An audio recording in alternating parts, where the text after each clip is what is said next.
All right, everybody, welcome back to another episode of the Mind of George Show. And I need to have a serious pre-handle conversation with you right now about today's episode. So an incredible man who I love, who has a podcast called The Pursuit of Happiness, named Ryan McGuire, had me on the show. And his intention was to share my story. And in doing so, we only unpacked about 25% of it in a way that I've never shared before, in one complete entirety, from my childhood through struggles and trials and tribulations and addiction and self-deprecating thoughts and self-harm and all the things that led me to where I am today. And so the best way to put this episode, as I'm laughing my way through it, because it also feels very empowering to be able to share my story from a place of gratitude and how grateful I am to have lived it and how I wouldn't change any of it. But this is a never-ending onion of George, the pink troll with his pink mohawk right now, as I'm referencing myself in the third person. But it's from my childhood until now. And it hit me in the field recording it. I cried a lot, and it was all gratitude tears and very cathartic. And it genuinely filled my bucket to have an incredible man interview me on this and be able to share so openly. And so my ask is that you're gentle. And if this episode lands at any point, if it resonates with you, if you relate in any way, if I can serve and support you in any way, if I can be your teammate, your cheerleader, or you even feel more understood because we've experienced similar things, this is why I share. I love life. I love every ounce of my life, and I love every day. And my story is something that I forget to share, and it was something I was ashamed of for a long time. And it feels really good to be able to share it. And so without further ado, strap your seatbelt in. I'm pre-handling this one. This one goes all over the place, from my childhood to my adulthood, twists, turns, and everywhere in between. And so get ready for a ride. I cannot wait to hear from you. I love you. And without further ado, let's get into the show. How are you, my friend? Sure. Look at the beautiful studio there. How cool is that? I'm backpack princessing. Mine was better, and I became office homeless like a couple months ago because my landlord had a family emergency after I built this place for like 3 years, and then moved it into my house, built a whole new studio, and then 3 weeks later we had to find out we had to move. And so I'm like, you know what? I'm just backpack princessing this, and luckily I'm neighbors with Rob and Dana that own Flagged or Fail, and so I was like, Oh, guys, and they're like, nice. dude, of course. You have a key card, just use the studio. And I'm like, great. I'm just going to stick to my backpack and come steal every spot in your office. And so Rob keeps this set up. So I just plug in and I'm like, it's clean. It's easy. It's amazing. I'm not building it again. And so Great lighting. the mission that I had, I prayed to God and was like, what do I want? And I was like, all right, I'm going to buy a short bus. I'm going to paint it pink. I'm going to build a studio in it with Starlink. And then I'm never doing it again. I never have to unbreak it down. I can just drive it wherever I go. So that's the next vision in the future, is like just to Awesome. put it in a short bus. Love it. Dude, this is going to be crazy. I sent you a message real quick because I'm going to forget. I sent you a message about a headshot. So whenever you have a moment for a headshot, feel free to send that my way. Let me, I'm just going to text Ash real quick. Could you shoot me the link to our headshots for this pod I am on? Yeah, she'll get it over. We're in a full event prep mode because the event setup starts tomorrow. So awesome. You're my last thing before I go off grid for 5 days. And I'm like, let's go. All right. It's a great thing. Great way to end. Where in Montana are you again? So I live in Whitefish. So Okay. right by Glacier National Park. Yeah, and then the event's in Missoula. So we're driving down to Missoula tomorrow. Cool. I was actually just out in Big Sky last week. Oh, yeah. Last week, like 2 weeks ago? Yeah, like 6 hours or so. I try to avoid Los Angeles and all that area. But up here is turning into it too. Are you familiar with this? Yeah. Rob actually was here until like 4 months ago. 6 months ago, and then they moved down to Missoula to be near the headquarters. Yep. Yeah, elements all over Montana, which is crazy. So yeah, I've been out there numerous times because of that. Well, it's so funny with Rob too, because I think we met for the first time at Harvard at like 2011 at like the Ancestral Health Museum.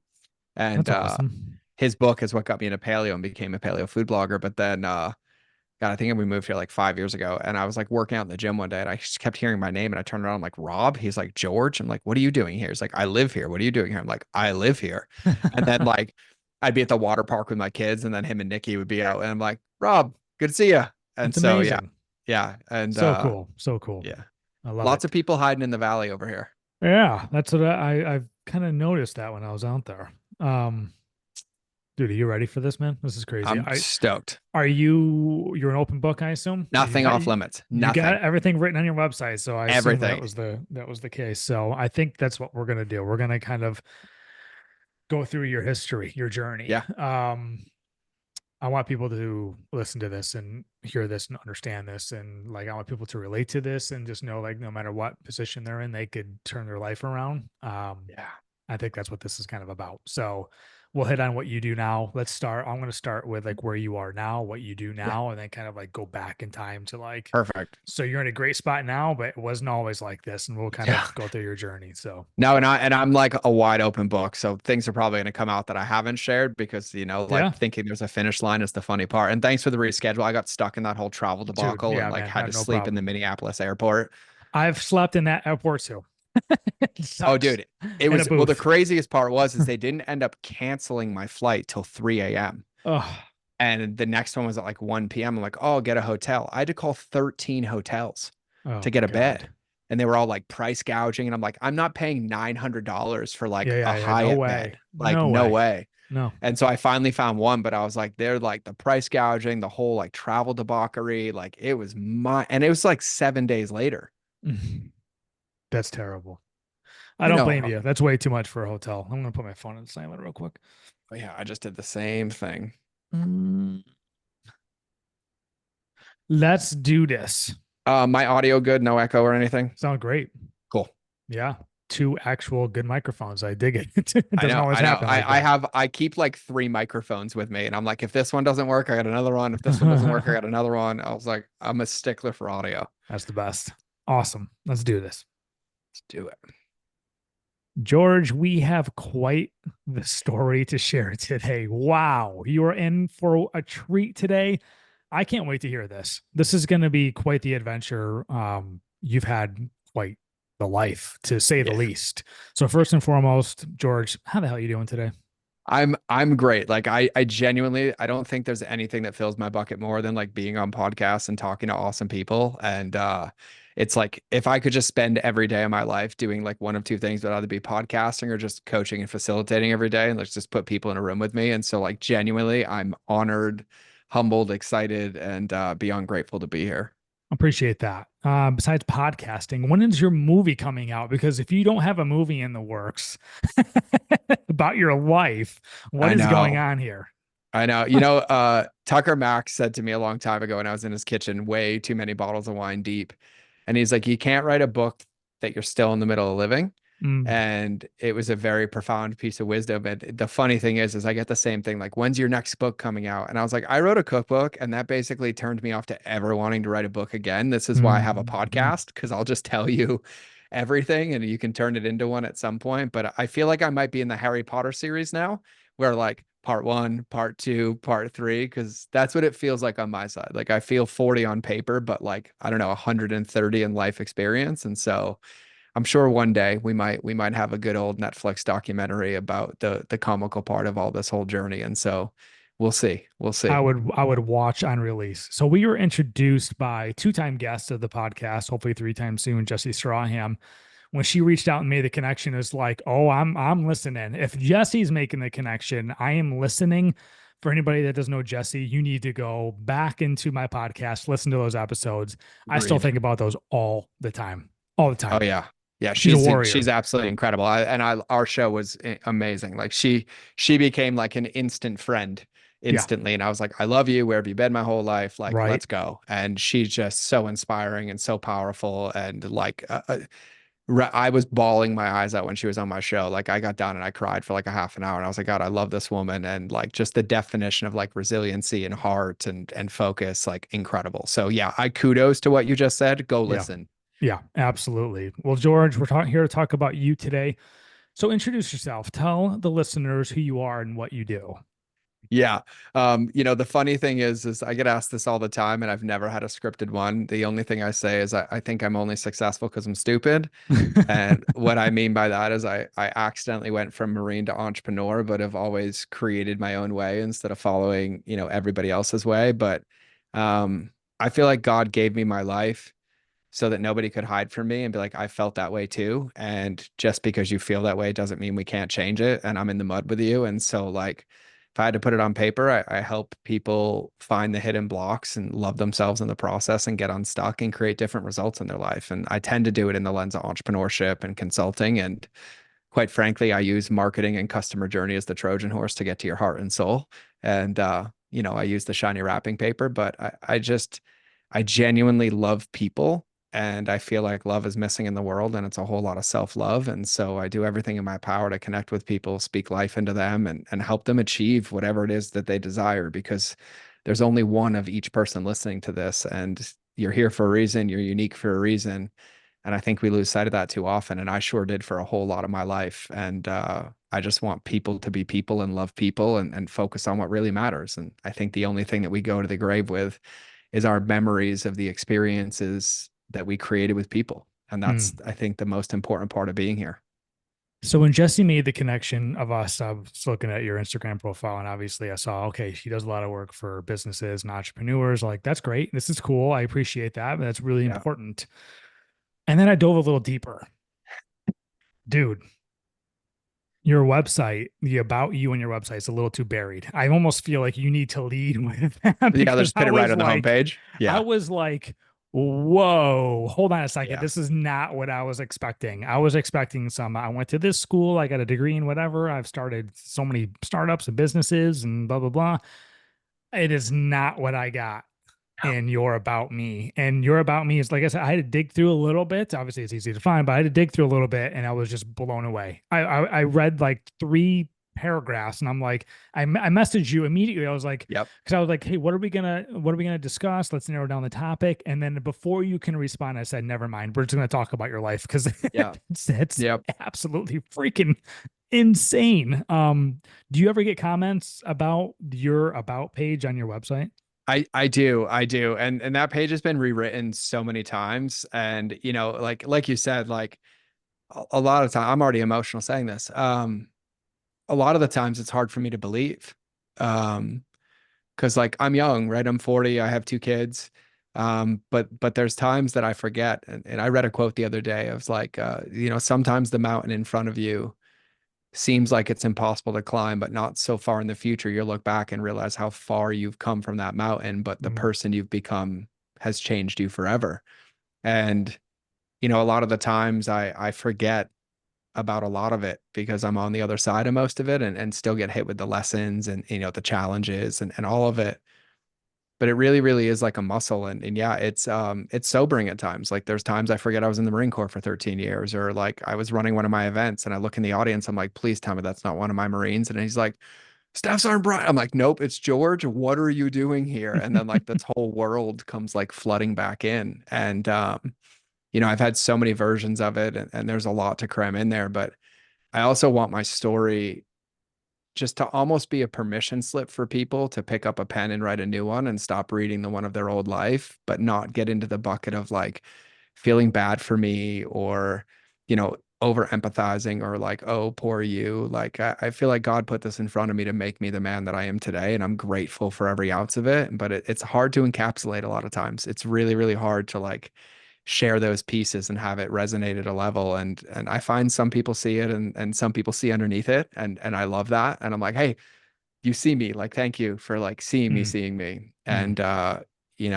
think everybody's story is unique. And one of the challenges that I had forever is I allowed my story to define me instead of defining what my new story would be, and just start writing it. And, that's my hope and inspiration. And I'm good at business, so I might as well do both at the same time, right? And help you write your story through your business, since it's a really easy business game and field to play on. And so, yeah, it's I do get a lot, and I've had many versions, and through all of it, I've been open about the bulimia and the abuse and the addictions, and all those situations. And quite frankly, I love it.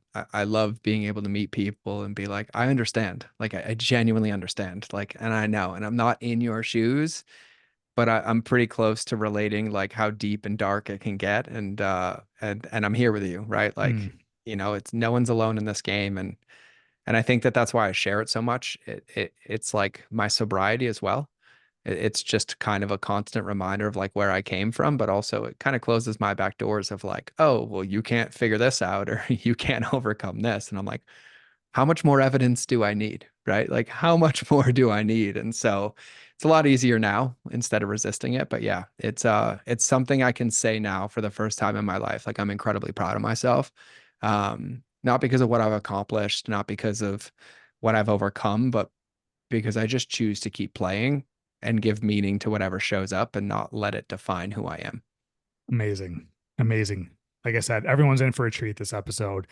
And I want to call out. So before I have an episode, I've done 160 plus of these now. I usually have an outline. I have a bunch of notes, and I have some notes, but I'm reading your story and I was like, you know what? This is going to be one of the very few, if not the first time, I'm just going to roll with just a deep conversation with you and see where it goes. I don't want to like lead this conversation and stick to a script. I want to see where this goes because I don't know your life. You know your life. And it's like I said, what a roller coaster ride. And I don't want to compare you to anybody else because your journey is your own journey. And it's just absolutely amazing up and down. It's almost Goggins-esque, right? I mean, it's I have read both of his books. I'm a huge fan of him. He inspires me, motivates me. Love Get his off books. my ass, right? Love his books. You have similarities with him. And I'm reading this. I was like, I can't help but think there's a little Goggins in this almost. But like I said, you're your own story. I want to respect that. But I just couldn't help but connect those dots. It's true. And like, quite frankly, like, Never Hurt Me. Like I read that and I was in tears the entire time. And I'm like, yeah. And there was even a version of me in, I'd say 5-6 years ago where I was almost like energetically Goggins-esque and like an incredible man. And, that actually led to a whole lot more breakdowns though, because there was a softening of me that really, really changed it when my son was born. And, like the intensity is what actually continued to kind of ruminate a lot of that story and trauma for a long time. And there was like a softening needed and like a kind of a reparenting and reloving of myself of like, okay, hold on. Like I've done this intensity thing like my whole life, right? Like I did the Marine Corps, you're going to tell me you're going to cut my legs off. And then I'm like, no, I'm keeping them. And then I tie a world record and I do all this crap. And I was like, but at some point, like I had to take my foot off the gas and realize that I was also like intensely running away from everything I had in that moment. And that's when I really like started to soften. And so, yeah, there's that book hit me at a very, very deep level. And I was like, yeah, right. And it's in some of it, like I was the kindergarten version. Like I didn't, try to become a SEAL. I joined the Marine Corps and went that way.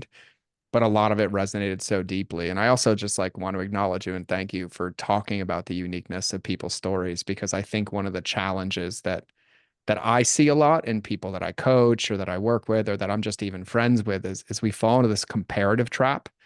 And it just creates this stagnation and it's all relative, right? Like I have people who, I tell them about my childhood and they're like, I could never. And I'm like, yeah, but you told me about yours. And like, I don't think I could have made it through that.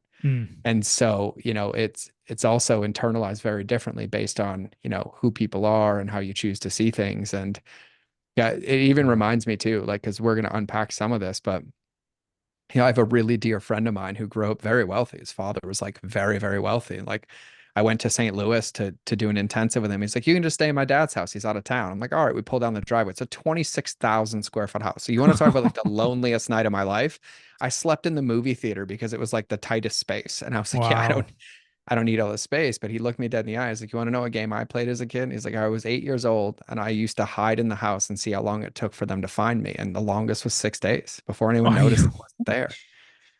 And like, I think about that and I'm like, I can't even fathom what that would feel like. Right. And so I also think it's important in hearing people's stories and reading about people like Goggins or even me sharing mine, like to understand that it's all relative and every experience and our perspective of those experiences is drastically different. But hopefully it serves as like a permission slip or a piece of inspiration to pick up a nugget and realize that really it's not our relationship with it that determines it or how bad or hard it was. It's really what we do with it. Right. And one of the things I've said for years, and this was a mantra that I said to myself a ton, is that my level of healing never had to match my level of trauma, but I just had to choose to let the story go. And I say this to people a lot because I share my story and people ask me, but I'm also very, very hesitant about a lot of details because I don't want people to trauma bond or like, oh, I get it too. And I was like, but you got to remember a lot of the things I experienced weren't only because I experienced them, but also because I was more addicted to reliving that experience instead of picking up a pen to write a new page, because that meant I had to let go of that old identity and decide who I wanted to be. And so it's a really kind of sticky situation in how I see it, which is like really why on my podcast, like if you go, I've been on over like 10,000 podcasts in a decade, but if you go back like, you know, 8 years, 9 years, and you listen to every podcast, it was all the same. It was like a scripted story, right? And I was like, that was actually false authenticity. It was like, let me tell you just enough to keep you away from like how I really feel. Wow. And I would bond over that story and I would get so many people to feel for me, but it was keeping us both stuck because I'm like, yeah, here's my story. This happened. And this, I could even tell you the script today. It's like mind blowing how deeply ingrained it was for me. But I was reliving it so many times that I was just refusing to let it go and be like, who am I today? Right. And even when people ask me that question, like, well, who are you? I'm like, well, today I'm like an A- dad. I'm a B+ ex-husband, right? Like I'll give myself a C as an entrepreneur and a boss today. But like as a man, like I loved a few people today. I filled their buckets. I connected with them deeply. So like A- today. That might Amazing. change tomorrow, right? Because there's so many things out of my control. But I got trapped in the past for so long, and it was a prison that I created and I had the key. And so I'm always like, now I feel like this fiduciary almost responsibility, for lack of better terms, to be like, yeah. And when I share my story and when I talk about those details, I don't need you to feel bad for me. Like I'm grateful for every ounce of them, but I want you to find a permission slip for yourself to choose to write a new page or to change one of the circumstances in your life, or believe in yourself and love yourself enough to take a chance to try something you haven't tried and see if you can rewrite that story. Wow. Amazingly well said. And I know the audience is like, what happened? What's the story? We're going to get to it. Let's just do it. Let's dive into it. But I want to start by saying you have what I think most people would consider a successful life. You're successful in what you're doing. You just gave yourself an A, B, and a C. I think a lot of people look at you and say, he's got A's across the board. He's doing well for himself. Great career, good kids, good looking. You're in shape. You're fit. A lot of people want what you want. I want to connect with people through this episode by saying, you know, not every journey, not every road is the same. Not everyone has it easy. And there's a lot of people that are going to connect with you through some of your hard times. And that's what we're going to go through. So people listening to this know that they might be going through something just absolutely terrible right now, struggling with life. I want them to hear this and I want them to see how you came out on the other side. Yeah. And that's my hope for this episode. That's my hope for my podcast. Yeah. And I love that. And I'm so glad that you said that too, because yes, on paper, things look a certain way, but like God has a sense of humor. And every time I think there's a finish line, he very quickly pulls the rug out from underneath me. And, you know, just to even hit one thing that you said, like I was a Marine, I tied world records, I did triathlons, I did all that. And 2 years ago, I was 100 pounds heavier. For some time, like for the first time in my life at 40 years old, I have a 6-pack. I don't even know how I got it, but like, yeah, let me know. There's never, I do know now, like I figured it out. I reverse engineered it. It's staying forever now. Right. But we'll have to do an episode on that. I also think that like, you know, one of the traps is, and even unpacking this, like just because it looks a certain way on the outside doesn't mean that it's that same way on the inside. It's like a duck on the water, right? Like it looks calm, but underneath the surface, those feet are going a million miles a minute and we don't know what's happening in somebody's world or in somebody's life. And very true. It's a constant, you know, reminder of like, this is a game of the inputs, not the game of the results. Right. And the moment you think you've made it, you better buckle that seatbelt because it's going to get slammed in your face pretty quickly. Because just to even hit that, like as an entrepreneur, like there was a time 3-4 years ago, like I was making buku bank, all the houses, the cars, the horses, and I was 100 pounds heavier and nobody said a thing for me. I was the most depressed, saddest, disconnected father that existed. Right. And in the last year, I've navigated like a conscious uncoupling, a divorce, a separation, rebuilding the entire business from the ground up because it was out of alignment. And I think it's so easy to put labels on people. And I think it's kind of a disservice as well, because, you know, we're all humans. We all put pants on the same in the morning and we're all hit in the face with life. And quite frankly, the evidence of your life or the results of your life or the money in your bank account or the cars you drive don't define who you are. And I think that that's one of the biggest challenges that I see is people put labels on me and they're like, yeah, I'm blank. And that label has an assumption that comes with it. And that assumption prevents connection, because the amount of times nobody asked me like, hey, how are you doing? Or like, hey, do you need anything? And I'm like, and not their job to, but like, just because things look a certain way doesn't mean they feel the same way on the inside. Well, let's go under the hood. And I have your about page on your website up because I want to start it and then you take it and kind of run with Yeah, it. I'll go. ask you questions throughout. Yeah. Okay, so on your about page, photo of you. Clearly, you don't have the six pack that you're talking about Yep. currently. It says addicted to chaos. Let's just get Yeah. this started. It says, I came into this world with a mother addicted to cocaine, a severe mental illness, which we'll have to hit on, and a Yep. dysfunctional family. The messages I received about love caused me to create narratives about how I needed to relate to others. I'm going to stop right there. There's a lot more to go. I want you to just start telling your story. So you came into this world. So your mom was addicted to cocaine. Yeah. Yeah. Both my parents, and, my mom will probably listen to this, and we've talked about all of this. And, my father's no longer with us, but, even before I get into this, right. And part of my healing journey was also understanding what was happening on the other side. Right. And my mom was like the youngest of 11, was abused her whole life. Mm. My father had 5 fathers by the time he was 6, and saw his mother beaten, and then lost his brother right when he got back from Vietnam. And so my perspective has shifted on this drastically, because I look at my parents and what they did for me, and I'm like, how did I even make it? And how did they do that?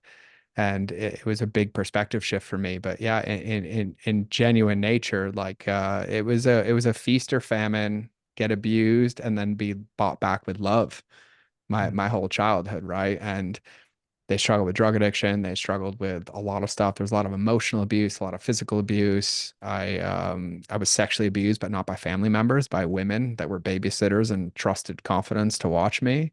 And that led to like a whole lot of stuff as a kid. And then we moved a lot. I was the only white kid in my class for 3 years in Connecticut. So my front teeth were knocked out like 4 or 5 times by the time I was like 15. And then we moved to like Yuppieville, Massachusetts. Then I was bullied and beat up, and, basically started to really raise myself at like 13, because my parents were in the thick of it. Massive divorce, social services, welfare checks a couple times a day from the local police. And we're in this small, like, suburb area where if somebody knows, everybody knows, because we're in like rich Whiteville, living in my grandmother's house that she was paying for. And like on the surface, everything looked great, but underneath it was not. And so, yeah, I say this, and I haven't talked about this in a long time. It's weird. It's weird to grow up in that home, like a couple packs of cigarettes a day, everybody yelling, parents abusing each other, threatening each other, people in and out of the house for all these different reasons. But there was this weird thing in me as a kid where like the only thing that I ever remember is like I was like, I just don't want to be like that. Like I've still at this day never smoked a cigarette in my life. Like I've Same here. never done a hard drug. Like, and everyone's like, you were a Marine for 13 years and you've never dipped and smoked a cigarette. I'm like, no. You want to talk about holding the line? Like held that line hard. But yeah, my childhood was like riddled with a whole lot of challenges. And, like if it wasn't for a few friends that I had, or their parents, or youth groups that never asked questions and just kind of loved me perfectly and let me in, or my teachers that let me like stay in their offices, or they passed me out of spite, I wouldn't be here today. Right. Like I didn't really graduate high school. I missed like 130 days my senior year because I was working 3 jobs.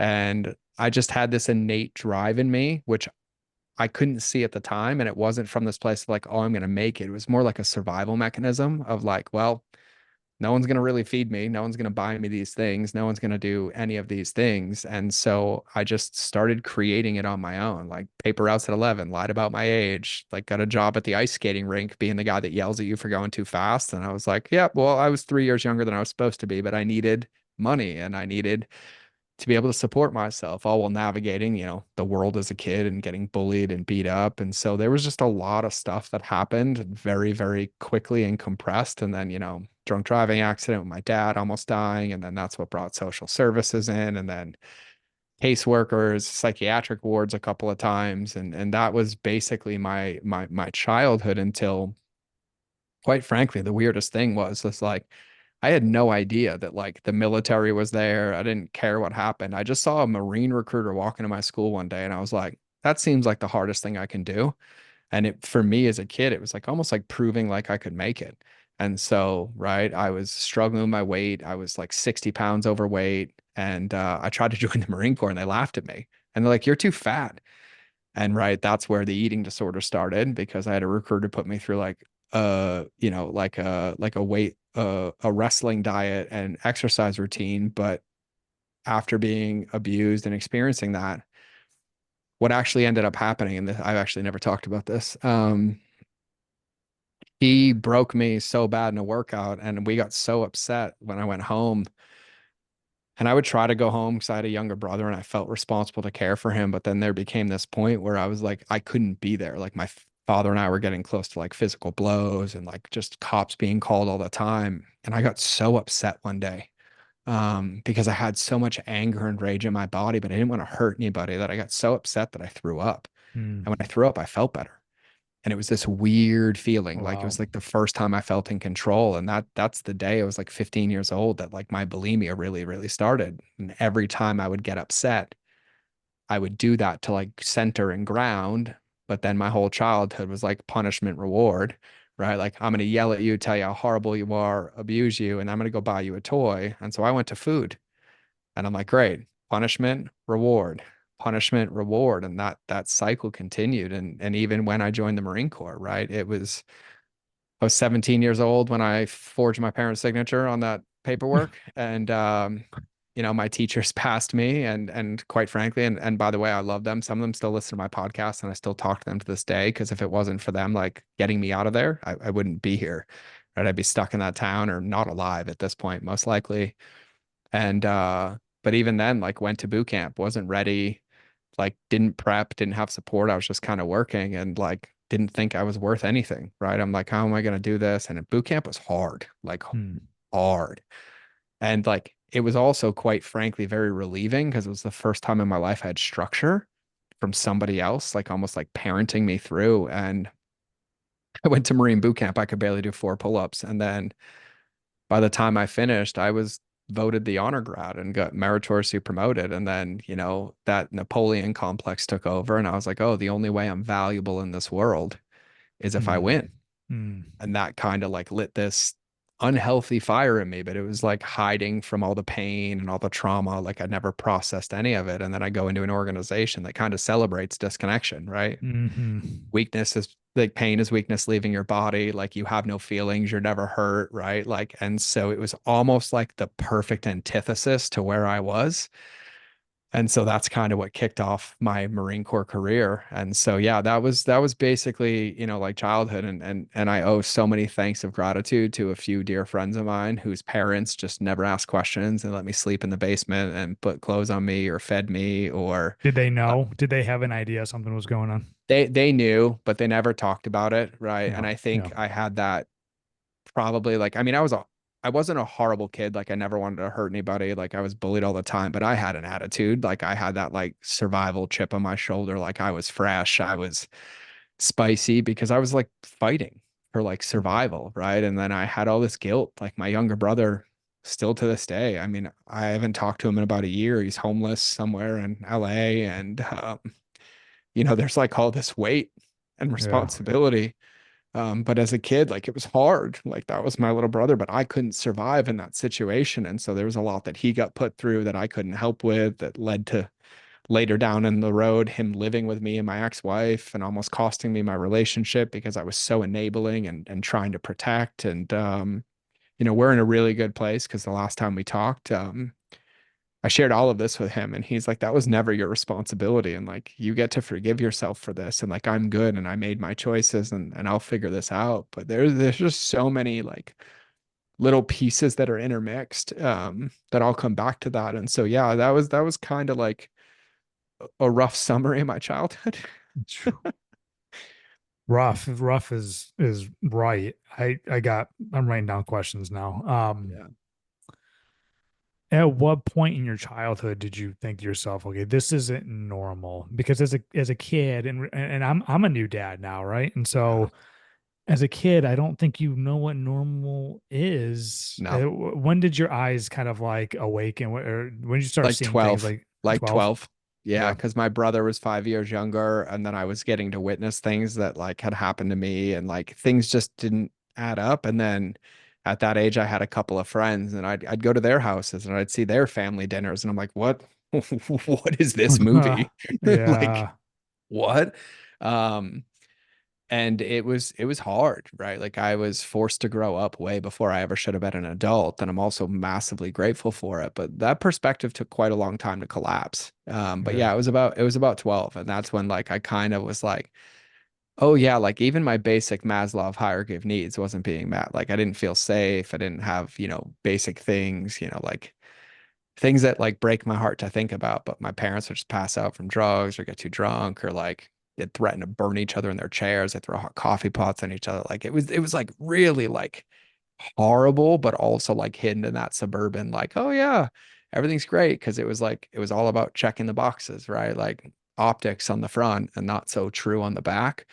But yeah, I'd say I was probably about 12 or so. And that's when I kind of got like a crash course and like something feels off. I had no idea what it was. But yeah, it felt off, and that's where like the survival really started to kick in. And I'd say like the big moment, I think I was like 13, 14, and we went out to dinner one night, and my dad had too much to drink, and him and my mom got into a massive fight at this restaurant, and then we left in separate cars. And then I didn't see my dad come home. I heard them screaming and they disappeared. And then I went to school the next day. And I came home and his truck was in the front yard totaled. And I walked in at the dinner table and they were sitting there. And my dad's face was all cut up and covered in blood. And like it looked like somebody had died. And they kind of told me what had happened. He got into an accident, hit a tree at 120 because he was trying to take his life, took his seatbelt off, like went through the windshield and Oh my survived. God. And then he tried to walk home and it was like a half a mile. And he got to like within like I don't know, a block of the house, and the cops found him and showed up and he got arrested for a DUI. And then that's what led to social services coming in, because that one thing led to another, led to another. And then when the caseworker showed up, I'll never forget this woman, Erica Cortez, like the spawn of Satan, showed up. That's when it kind of like all hit me. Like, this isn't normal. Like, this was not normal. Like, what I lived or experienced wasn't normal. And the hardest part is that it wasn't like that consistently. Like there were moments when my dad was up, things were great. We'd take a vacation or he'd buy a new boat. But then the moment it was down, it was absolute chaos, fighting and screaming and abuse and take it away. And it was just this constant roller coaster, It's like like a up, like bipolar type of situation. 1,000%. That is the easiest way to describe it. And you never knew. So it was just this constant unease and like just like never being able to rest or feel safe or any of that. And so that would be the moment where I was just like, oh, when she showed up and she's like, well, you're gonna do this and I'm gonna take you. I'm like, you ain't taking me anywhere. And I just deuced. And I was like, I'm out. I'm out. And I just started to really like, if I'm gonna survive, like no matter what this looks like optically, like it's up to me.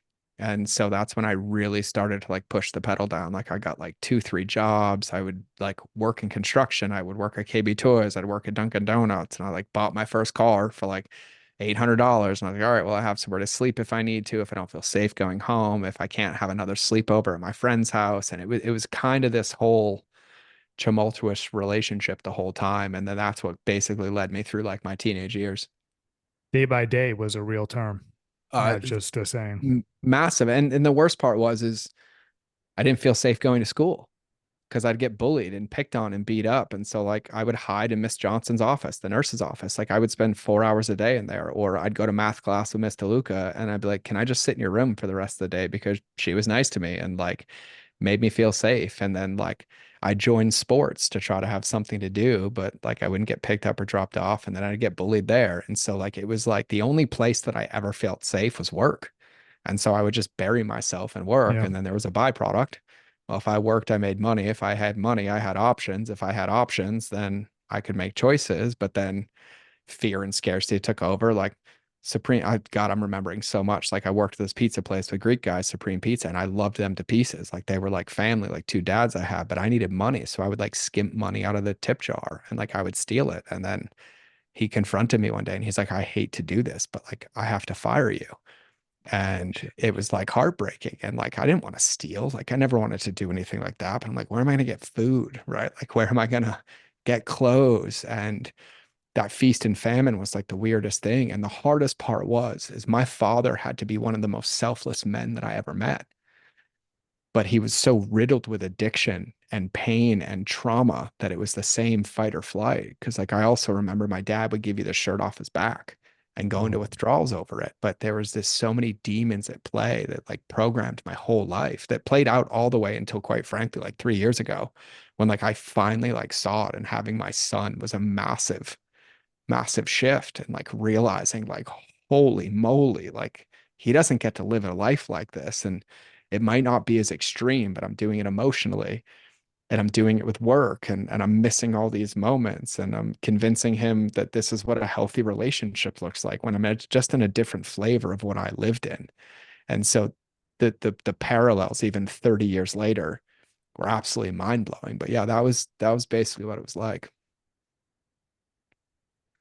Can I imagine you were consistently, especially as a kid, just constantly thinking, why me? Why is this happening to me? Probably until I was 36 years old, like Yeah. 3, 4 years ago, like 1,000%, like until I like really came home to God and found faith, but like really took a look in the mirror and did the work. Like why me? Like most of my life, like everywhere in some way, shape, and form. And then the same compensatory behavior everywhere. Like when I had healthy friendships or healthy relationships, I didn't know how to have those in my nervous system. So then I would break them, Mm-hmm. because if I broke them, then I had something to fix. And if I could fix it, I was valuable, because that was my whole life. And so like it played out everywhere with my friendships, with my business partners, with my romantic relationships, with my ex-wife. Like it was constantly, oh, things are good. No, no, no, can't be good. Break, break, break. And if I couldn't break the relationship, I'd break myself. Hence why I've gained and lost 100 pounds 4 times. It's off forever now, but it wasn't always that easy. Or getting addicted to opiates because of, the pain and almost losing my legs and the traumatic brain injuries. But I was like, oh, here's a new place. I can actually feel something now, because basically what I hadn't recognized is that I was numb. Like I had just numbed my entire life. And then I go from that childhood into the Marine Corps, and I'm like, here we go. And I get celebrated to be numb, right? Like be cold, quite frankly, be a dick, right? Like it doesn't matter. Feelings don't matter. And even that carried out, because I was going to do 20 years and I got medically separated, became an entrepreneur. Well, what was my new addiction? Entrepreneurship, right? No wonder why I was so successful when I started a food blog and I was a New York Times bestseller. Like it wasn't even an option, because it's the only way I could feel something. And quite frankly, it's going to sound really, really crazy, but there was one psychologist who I remember vividly, because she broke me. Because I was like, I'm incapable of feeling, like after the suicide attempts and the addictions. I'm like, I don't belong here. Like I cause more trauma in this world and more damage in this world than I do good. And I'm like, I'm just numb. And she looked me dead in the eye, like stared me down. And she's like, numb is a feeling.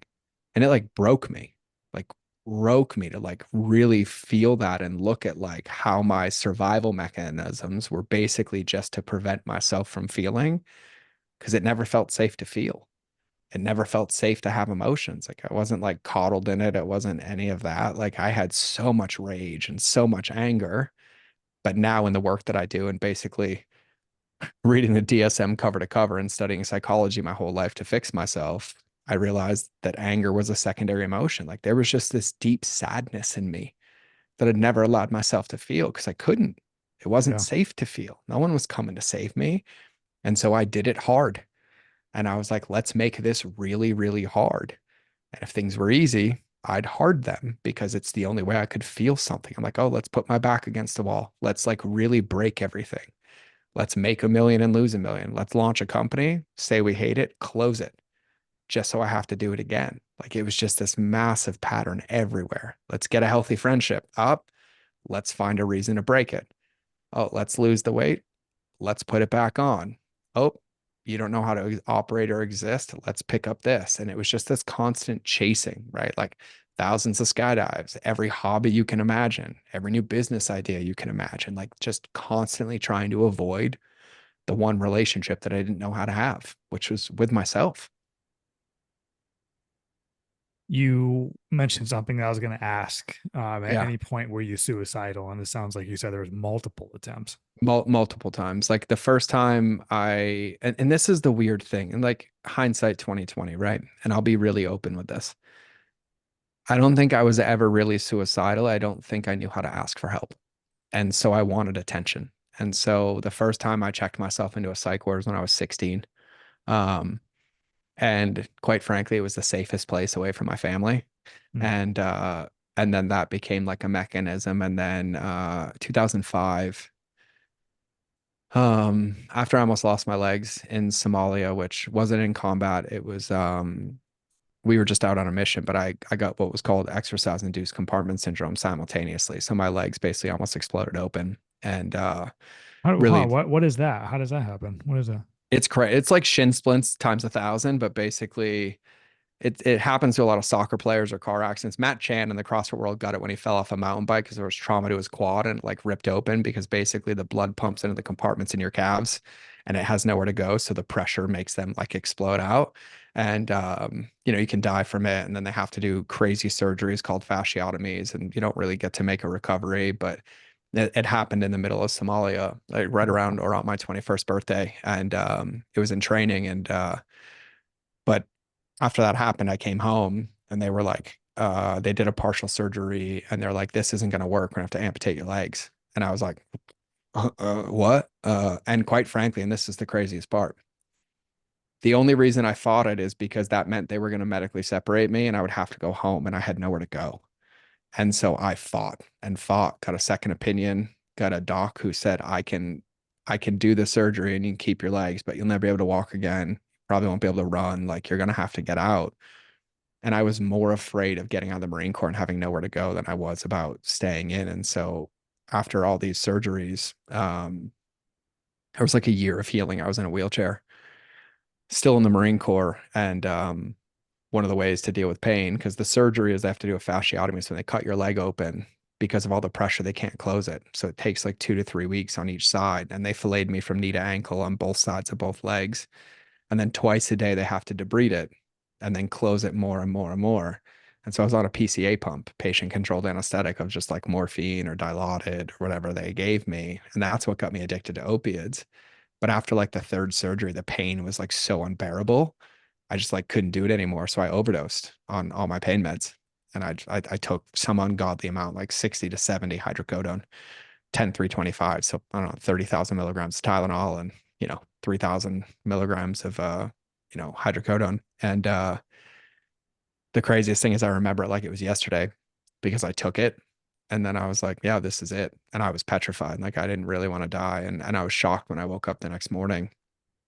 And I still didn't know what to do. And it was pretty dark. But the fear of getting out of the Marine Corps and having no structure and having nowhere to go was greater than the fear of figuring out how to walk again or do all that. And so I was blessed with an incredible physical therapist. And because I was in the Marine Corps, I didn't have a choice. I had to go to physical therapy all day, every day. And they told me I'd never walk or run again. I ended up making a full recovery and stayed on active duty for 9 more years. And but the pain of that never really left. And the opiates stuck around for, I don't know, probably 14 more years. And even after I got out of the military, because, the VA is like a candy dispensary. So all I have to do is text them and they'll just send you more. So even as an entrepreneur, at like the height of my career, I was still taking hydrocodone every day, not for pain, but just for like self-soothing and management. But yeah, so that was the first time. And then later on in my life, once I got married and we had my son, I never got that close again, but I would self-harm. Like I would have so much rage and anger in my body that like I would want to lash out, but I never wanted to hurt people. So I'd punch myself in the face. I'd like broken my own ribs. And then I would tell people that I was suicidal, and then I would do things like that. But really, you know, somebody who owns quite a few guns, I never really fully committed. I more so did it for the scream of help because I didn't know how to ask for help. And that's like the hindsight part of this. Um, but yeah, it was it was it was an interesting journey to say the least. A lot of it's carried through, and there's so many parallels in between it. Because right after those surgeries, they basically were like, you have 30 days to pass a physical fitness test. We're going to kick you out. And that was the thing that I needed. My back's against a wall again. And I passed by like the skin of my teeth. Like I think I ran the 3 miles in 27:30 and I had 28 minutes. Wow. But then I realized how good I felt. And then fitness became my addiction. And then that's where I got like really deep into it. And then my dad got diagnosed with metastatic brain and lung cancer in 2005. And because I was the oldest and the only one, we had maintained a relationship. My mom I didn't speak to for 15 years, but I always wanted a dad. And so when I went to boot camp, I was separate enough away from him and I was gone. So we would text and call, and like I thought he was doing good. I didn't realize he was still using and dealing with a lot of things. And he got really, really sick. And so the Marine Corps put me on a humanitarian transfer, sent me to Rhode Island so I could be there for 6 months to take care of him. And then I basically became my father's caregiver. And that had its own slew of challenges and situations, and basically took care of him until he passed away. And I pulled him off life support because the tumor metastasized and basically gave him a stroke, and he died. And then that was in the right after I'd made a recovery from my legs. And so that was the next thing. And then that left my brother 18, where nowhere to go. So I moved him with me back to Hawaii. I was there for 3 months before they gave me orders to California, got there, and then I was in Afghanistan 3 months later.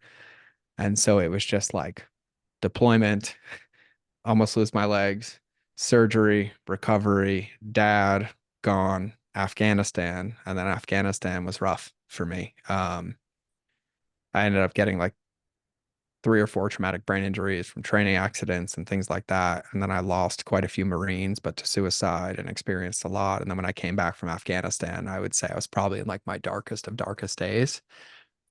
And the craziest thing was, and this is what we talked about before the show, after losing my dad and being there, something shifted in me. And I don't know what it was, but something shifted where I basically realized I was my father and I was my parents. I was just using different wrapping paper to justify my choices and decisions. And I started to have a lot of like come to Jesus talks with myself of like, I don't really want to do this. And I do want to be alive. I have no idea why. I have no idea for what purpose, but like at some point I have to choose to stop suffering. And of all people, the book I picked up was Rob's book, The Original Human Diet. Rob Wolf. And yeah. yeah, Rob Wolf. And I read that book cover to cover. And I struggled with my bulimia my entire Marine Corps career. It's how I dealt with the stress of deployments. I would go purge in porta potties, and then I would binge eat. And then I found CrossFit in Afghanistan because that's the only gym they built us, was a CrossFit gym. And I was like, Wow. oh, brand new addiction. Here we go. And there's no mastery of that sport. And that's actually where I tied the world record. But I read that book and I started eating different, and I realized that I was feeling better, and it like shifted something in me. And I was like, I don't want anybody to know I'm bulimic. I don't want anybody to know that I'm struggling with these things. And as an addict, like I'll be really blunt with everybody. I figured out that the easiest place to hide was in plain sight. And so if I am in the best shape and I'm perfect PFT scores and I'm the CrossFitter, like no one's going to know I'm purging. No one's going to know I'm abusing opiates. Like no one knows because I'm right in front of you. And I made a decision with myself that I wanted to get better. And so even as an entrepreneur, I was still in the Marine Corps, and I was like, I'm going to start a food blog so I can post these recipes and eat them every day for accountability, but not tell anybody. And so that's why I started that food blog in 2010, was to be accountable to me healing myself and overcoming my bulimia without anybody knowing.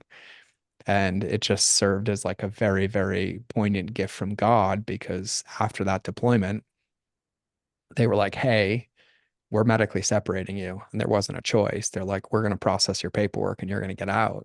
And at that point, I was like, where am I going to go? And so I leaned in. And for like 8 months of the end of my career, I taught myself like how to be a food blogger, teach myself recipes and cooking, was posting it while they were processing my paperwork. And then once my papers came in, I went straight into entrepreneurship. And that's how I became a food blogger. Which was like a best-selling book, right? Yeah. So, yeah. So, Dude, this is the great. Oh my God. Like, if you're listening to this as stressed as I am, you're not alone. This is unreal. This is yeah. unreal. So what happened was basically because I got medically separated, they had to pay me like SEPS pay. So they gave me like 110 grand or something on the way out the door. And then I was obviously disabled. But it wasn't enough to live off. And so all I had done is posted on that blog every day for like 18 months. And I had no idea what I was doing, like none. I was just figuring it out as I went. And then this is going to sound so silly, but somebody on the blog that was responding was like, you should make an ebook. And I'm like, what the heck's an ebook? And they kind of told me and guided me. And then I made my first ever ebook, which was like a collection of all my recipes. And I'll never forget it because I made it when I was in, and it was like 30 days left of my contract. And he asked me to make it. So I made it and sent it to him for free. And he's like, why'd you send it to me? I'm like, because you asked. And he's like, no, you should sell this. I'm like, why the hell would you buy it? They're all on my website. They're like, yeah, but not in one place. And so he told me to upload it to this website called ClickBank. And he's like, you should just charge like 37 bucks and tell everybody what you're doing. And I was like, okay. And then the day I did it, I made my yearly salary in day one. Wow. And then I made a decade's worth of my salary in like the next week. And then I was like, well, here's my new addiction. I'll figure this one out. And, figured that one out to the tune of like a $80,000 tax bill, because I didn't understand that when you made it, you didn't get to keep it, because I'd never paid taxes in my life. Yeah. And so that started leading to business. And then, about 3 years after teaching myself how to cook, I found a publisher, because someone's like, well, you should turn it into a book. And I found a publisher. He's like, I'd never publish your book. You don't have a big enough audience. No way. And I hounded this dude all day. I'm like, I don't need an advance. Like, I want to do it because I needed something to focus on, and convinced him to let me do it. And then, wrote a cookbook and photographed it, taught myself photography. And then I loved that they told me I'd never do it. And then turns out I launched it on June 10th of 2014 and became a 22-week New York Times bestseller. The last thing someone should tell you is you can't do something. Yeah. And, it doesn't work anymore because I'm not driven by insecurity and fear anymore, which was a whole different part of my life, going from survival to thriving. The truth is, like, the hardest part of my game, like my whole life, was after my son was born. And like, I really dug in and like started to heal, like, being an entrepreneur and leading to that book then led to someone's like, you should make an app. And I'm like, don't know how to do that either. And then I got voted by Apple as the top health app of 2015. But then what ended up happening is that I have this food blog, 3-4 million people a month reading my blog and my stories of these recipes I'm making. Got, almost 1 million followers on social media, got a New York Times bestselling cookbook, and I'm on book tour purging behind stage before I speak while high on opiates. And I'm teaching people how to follow a paleo diet and be healthy. Like, literally, I couldn't have hid in plain sight anymore. And even in that ecosystem, I surrounded myself with the wrong people, broken relationships. And then I got to meet Mother Ayahuasca, because I was the most depressed I'd ever been, the darkest I've ever been. And my ex-wife was strong enough to put her foot down and be like, you can't be like this. And the first breakdown was like, I'm not going to let you see your kid, her daughter, or come back in the house until you go to this personal development course. Go to this personal development course. Of course, I like go through all 3 phases, and I'm like, I'm going to win. And then I missed the whole point and lied my way through it. And the woman's like, if you want to have a breakthrough, you might as well staff it so you can learn this game. So I staffed it and became a personal development junkie. And then I was just continuing to try to run and hide. And then I got to my wit's end, like to the point where I was like, I really don't belong here. Like, none of this works. Like, I'm just incapable of being a good human being. And I had a psychotherapist offer me EMDR for free to help me. And EMDR is what created like the first amount of space for me. And then they introduced me to a therapist who took me through MDMA assisted psychotherapy. And one appointment basically broke me open, because I got to feel for the first time, and I got to feel with no judgment, no fear. And it was what therapy was that? What type of therapy? It was MDMA, so ecstasy assisted psychotherapy, like doing Is that ecstasy kind with a of therapist. ketamine-ish, give or take? A little, no, a little gentler than ketamine. I've also done ketamine. I don't do anything anymore. Like once I Yeah. healed, I was all done. But MDMA is like a flood of serotonin and dopamine. So all you feel is love, love for yourself. And so Okay. talking through every ounce of trauma and story and self-harm with like nothing but love changed my perspective and realized that I could feel. But none of that really changed anything. It opened the door, and then I basically drove our entire life into destruction. I took this successful blog and I self-sabotaged it. I stopped working, I stopped posting. It went from a millionaire to like losing like 30 grand a month. And then we basically got to our wits' end. I tried to go back to the hospital, and then they wouldn't admit me unless I admitted to them I wanted to take my life. And I was like, I don't want to admit that anymore. And then the nurse was like, listen, it's the only way you're going to get an appointment. So I did. I was like, I'm going to take my life. They admitted me to the psych ward again. This was probably like 2015, 2016, like right at the height of my career. I spent 2 days in the psych ward and I was like, I don't belong here. Like, this is not who I want to be. And I got out and I was like, I got to do something different. And I tried everything. And so I finally made the leap, and I went to ayahuasca, to Costa Rica, and had ayahuasca.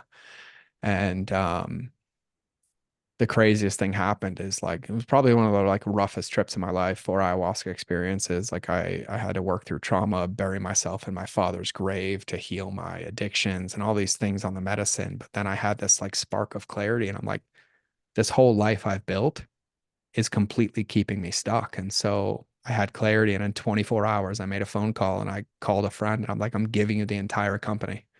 Take it. Like, no questions asked, like just have it. Change my phone number, change my email, and just disappeared off the internet for like 3 years. And that's when I really, really started the work. And like the work was really being in a relationship with myself. And, this was only, 8 years ago, 7, 8 years ago. And then it hasn't stopped since, but it's got a whole lot easier as I've like willingly faced it and stepped into it. But that's kind of like the best story arc I can give you. Okay. I'm seeing like 1,000 different avenues we can go Yeah. with my next Yeah. question. Yeah. I kind of want to go back to the beginning a little bit too, because Yeah, it was kind please. of on what you just said.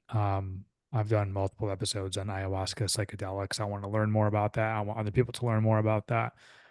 And you said in the beginning, you were born with a mental illness. That's on your website.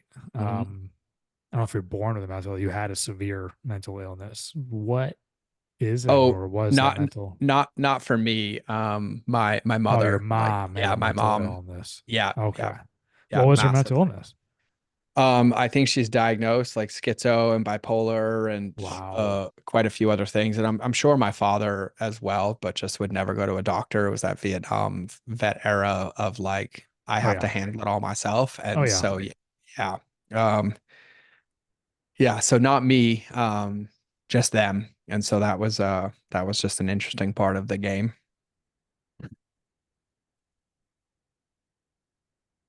This is kind of a tough question for me to ask.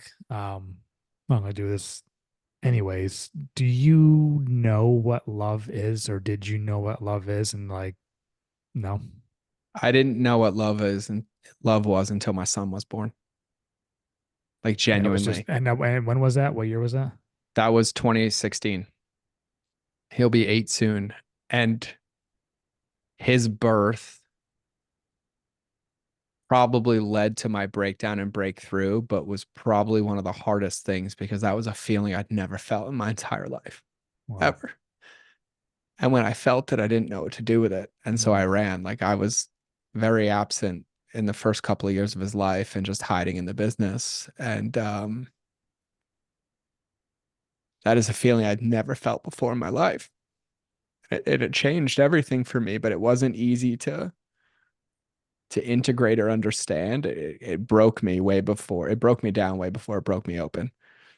And now, yeah, I feel love every single day for every person I meet, for every moment I have with every human being. Like, I fight for love in this world. Like, it's what I stand for. It's why I have hard conversations. It's why I go against the grain. I call out businesses and I'm like, no, no, no. Like this is what life feels like, is love. And I really stand for life. But no, I don't think I did, because love for me was, chaos. Love for me was the only time we love each other is if we're yelling at each other or fighting or breaking stuff or then making up. And it was this, it's hard to admit. Like it's hard to admit, but yeah, no, like knowing the feeling that I had when my son was born, I'd never felt that in my life. Just felt cold. Do you have any fear being a dad of perhaps inflicting some of the pain on your son that you felt growing up? Because I know that's something that I'm very aware of as a dad myself is I want to make sure my child grows up feeling XYZ or doesn't experience XYZ. Do you have a fear of that? I don't anymore. I don't anymore. I did for a long time. And, one of the things that I say to people, there's a Thich Nhat Hanh quote I love that says awareness is the finish line. And when you have the awareness, typically it prevents in the way. And as a parent, I'm going to make mistakes. I'm going to F up. I'm going to, screw up. I'm going to stumble, but it's the recovery and how it's addressed that changes the paradigm and belief, right? Like we all do our best. And I did have that fear for a long time until I was surrounded by the evidence with my son of like, no, no, no, like my son feels safe and he feels loved and supported and even navigating a very hard divorce and choosing to find love in the process and now still living with her and us being like best friends and the best teammates we've ever been. Navigating all of that was because I didn't want my son to have a belief that that had to be bad or that he had to choose. And like I stood for love. And I was like, we're going to make this what we want it to be, which is love. Mm. And so I had the fear, but I also recognize even the personal development guy, I mean, and doing this work for like, 15 years to get to the level that I'm at now, which is really still just a student, but like just awarenesses and perspectives to support me is that if we're driven by fear, we'll create the fear. Like what you resist persists. And as hard of a muscle as it is to flex, like fear and faith come out in the same conversation. And I've learned that living in faith and belief in possibility is the only thing that prevents those fears from coming a reality. And that was a long, long lesson to learn because everything I've feared in my life, I've created as a reality. And it's comforting, right? Like I know if you put my back against the wall, I'm like, oh, there's the right amount of pressure. Here we go again. But it was at what cost? Yeah. And the cost for me was I hurt a lot of people and I bled on a lot of people that didn't cut me. And, my mission every day is to wake up and make this world better. And I don't go about it as I have to make up for what I did because it was never intentional, but I sure as hell get to stand for something different. And regardless of how I feel, choose to find the empowering, loving perspective, right? Like even in scripture, it's, turn the other cheek, but it's not look away. It's take the side of anger and resentment and give them the side of softness, no matter what, because I can't allow any of my previous choices or any of those mistakes or anything that was done to me to change who I am, or I've already lost the game. Like I get to choose who I get to be, and I get to choose love no matter what shows up in front of me. And it's an empowering perspective, but it's also a muscle. I get the feeling like I could just feel like a lightness when you talk about that subject compared to the rest of the episode. Yeah. Like, I have a feeling you're just less exhausted. It's just easier living like this. I can't even, the hardest part was conditioning my nervous system for calm. Like to be really blunt about it. Like I'll never forget, I had a shaman in Costa Rica look me in the eye and he's like, you've never been quiet enough to hear God's whispers.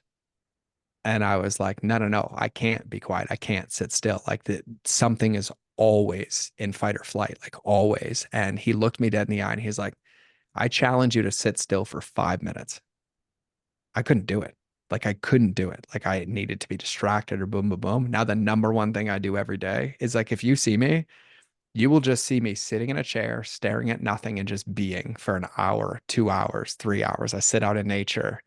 I'll just park my car and like just look at the lake, or I'll sit there and Wow. watch my son. Like, but I never realized how much of a muscle it was. And I had 35 years of conditioning in my nervous system with the opposite muscle and not once ever tried flexing the other side of it. So yeah, I feel like I can fly now. Like I'm like, peace. And like, quite frankly, it doesn't matter what's happening around me. Like, even like a year ago when we lost everything again, I got woken up out of fear. And they're like, what are you gonna do? I'm like, I'm going to the gym. Like, I'll deal with it later. Like, I'm fine. Like, you're not getting into my peace anymore. Like, nothing is getting in, because it's my perspective that changes how I see a situation, which allows me to make the choices that would correct that situation.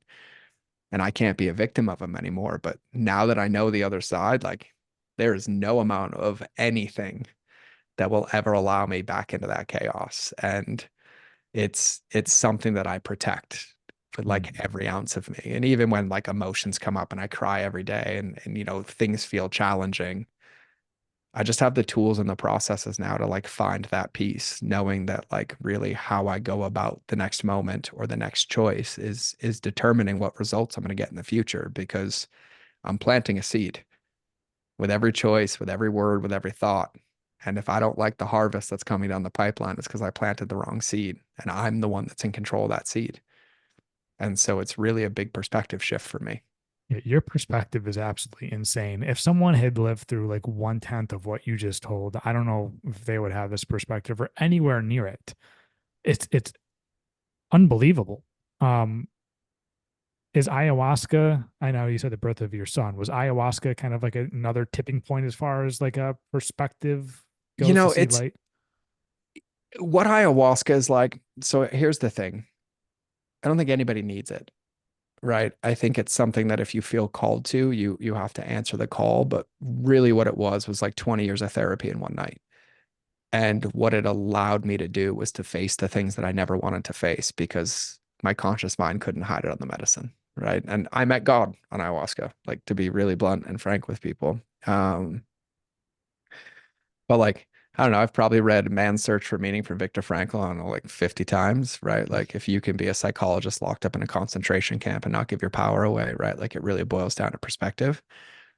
But I really feel like at this point in my life, like, the only reason it's in front of me is because it's the path to make me the man that I pray to become. And so who am I to question why it's in front of me instead of just picking up the phone and making the choice, right? And that's where it boils down to, because even in the personal development world, it's only two buckets: victim, responsible. Jocko nailed it. 100% responsible 100% of the time, right? Like, there's so many levels of this game, but the reason I lost for so long is because I was a victim to everything: victim to the circumstance, victim to the story, victim to everybody else, victim to my childhood, victim to everything. When in actuality, like, I'm the one in the driver's wheel the entire time. Mm. And that perspective shift is the biggest thing that's ever really, really supported me. And no, not easy. Like, I talk about some of this, like it was like an overnight thing. Like, no. Like, there were year stretches that I was like not getting off the couch and depressed and taking opiates and all of it. And my perspective now comes from living the complete other side and recognizing how hard I made it on myself just because I didn't have the courage to feel a feeling and make a different choice. And like, that's the craziest part about the perspective. Like, I've been through every trauma modality you can imagine: cognitive behavioral therapy, cognitive processing therapy, eye movement desensitization or reprocessing, group therapy, individual therapy. I've done ketamine, I've done mushrooms, I've done plant medicine. And quite frankly, they all led me to the same place. They gave me an ability to actually feel a feeling, but they all had me do the same thing after, which is, what's the one new behavior that's going to help you be the person you want to become? So I just decided to skip that whole process. And I'm like, great, I feel like crap. Well, what's the one thing I would do anyways? I'll feel the feeling while I'm doing this new thing, and at least I'm getting evidence and creating something new in my life. And that's just been kind of me shifting over and over and over again into what's actually going to happen. And I've learned at this point in my life, stagnation doesn't exist. It's progress or death. And so whether I think I'm paused or not, any moment I'm a victim to my circumstance or I'm a victim to my story, I'm the one that's choosing not to put a new seed in the ground. And I can't complain about the fact that when I get hungry in 30 days, there's not a harvest there, because I'm still the one that has the seeds. Mm. And like, I study psychology, I study human history, I look at all of it. I literally think the Industrial Revolution was probably the biggest downside to humanity, because we figured out the game as humans. We figured out how to survive, right? We won the race. Like, we have comfort, we have food at our disposal. Well, 300 years ago, You could have walked in, clubbed my wife, killed my family, left me with one kid, burnt every one of my crops. And if my kid wanted to survive or I wanted a chance, it didn't matter how I felt. I still had to go procure food and go procure water, regardless of how I felt. And now we're just surrounded by things that allow us to sit. And quite frankly, I've removed all of them. Like, I don't have any of that crap anymore. I sold all the cars, got rid of all the houses. Like, I drive my Subaru Outback Wilderness, live in my house in Montana, and I'm like, I want nothing but space. Like, I want the ability to feel my feelings and to be in a relationship with myself and create meaning. And even in that bucket, it's just like, if I have the ability in this moment to influence my future, why am I wasting it? And I think the benefit of seeing the things that I saw and losing like 22 Marines to suicide and witnessing 3 of them and all these other experiences that I've seen, in my belief, was the perspective for me to recognize the value of time and life. And if I want my son to have an example, or I want more time with my son in the future, I want to be here longer, or I want to have the resources to be able to create moments and memories with him, I can't let a second on that clock go by and not do something intentional with it. And if I'm not, someone else is driving and I can't be upset about the results that come from the work that I didn't do. You're a master. I didn't realize, I think you just said you witnessed 3 suicides by your friends. Yeah. Yeah.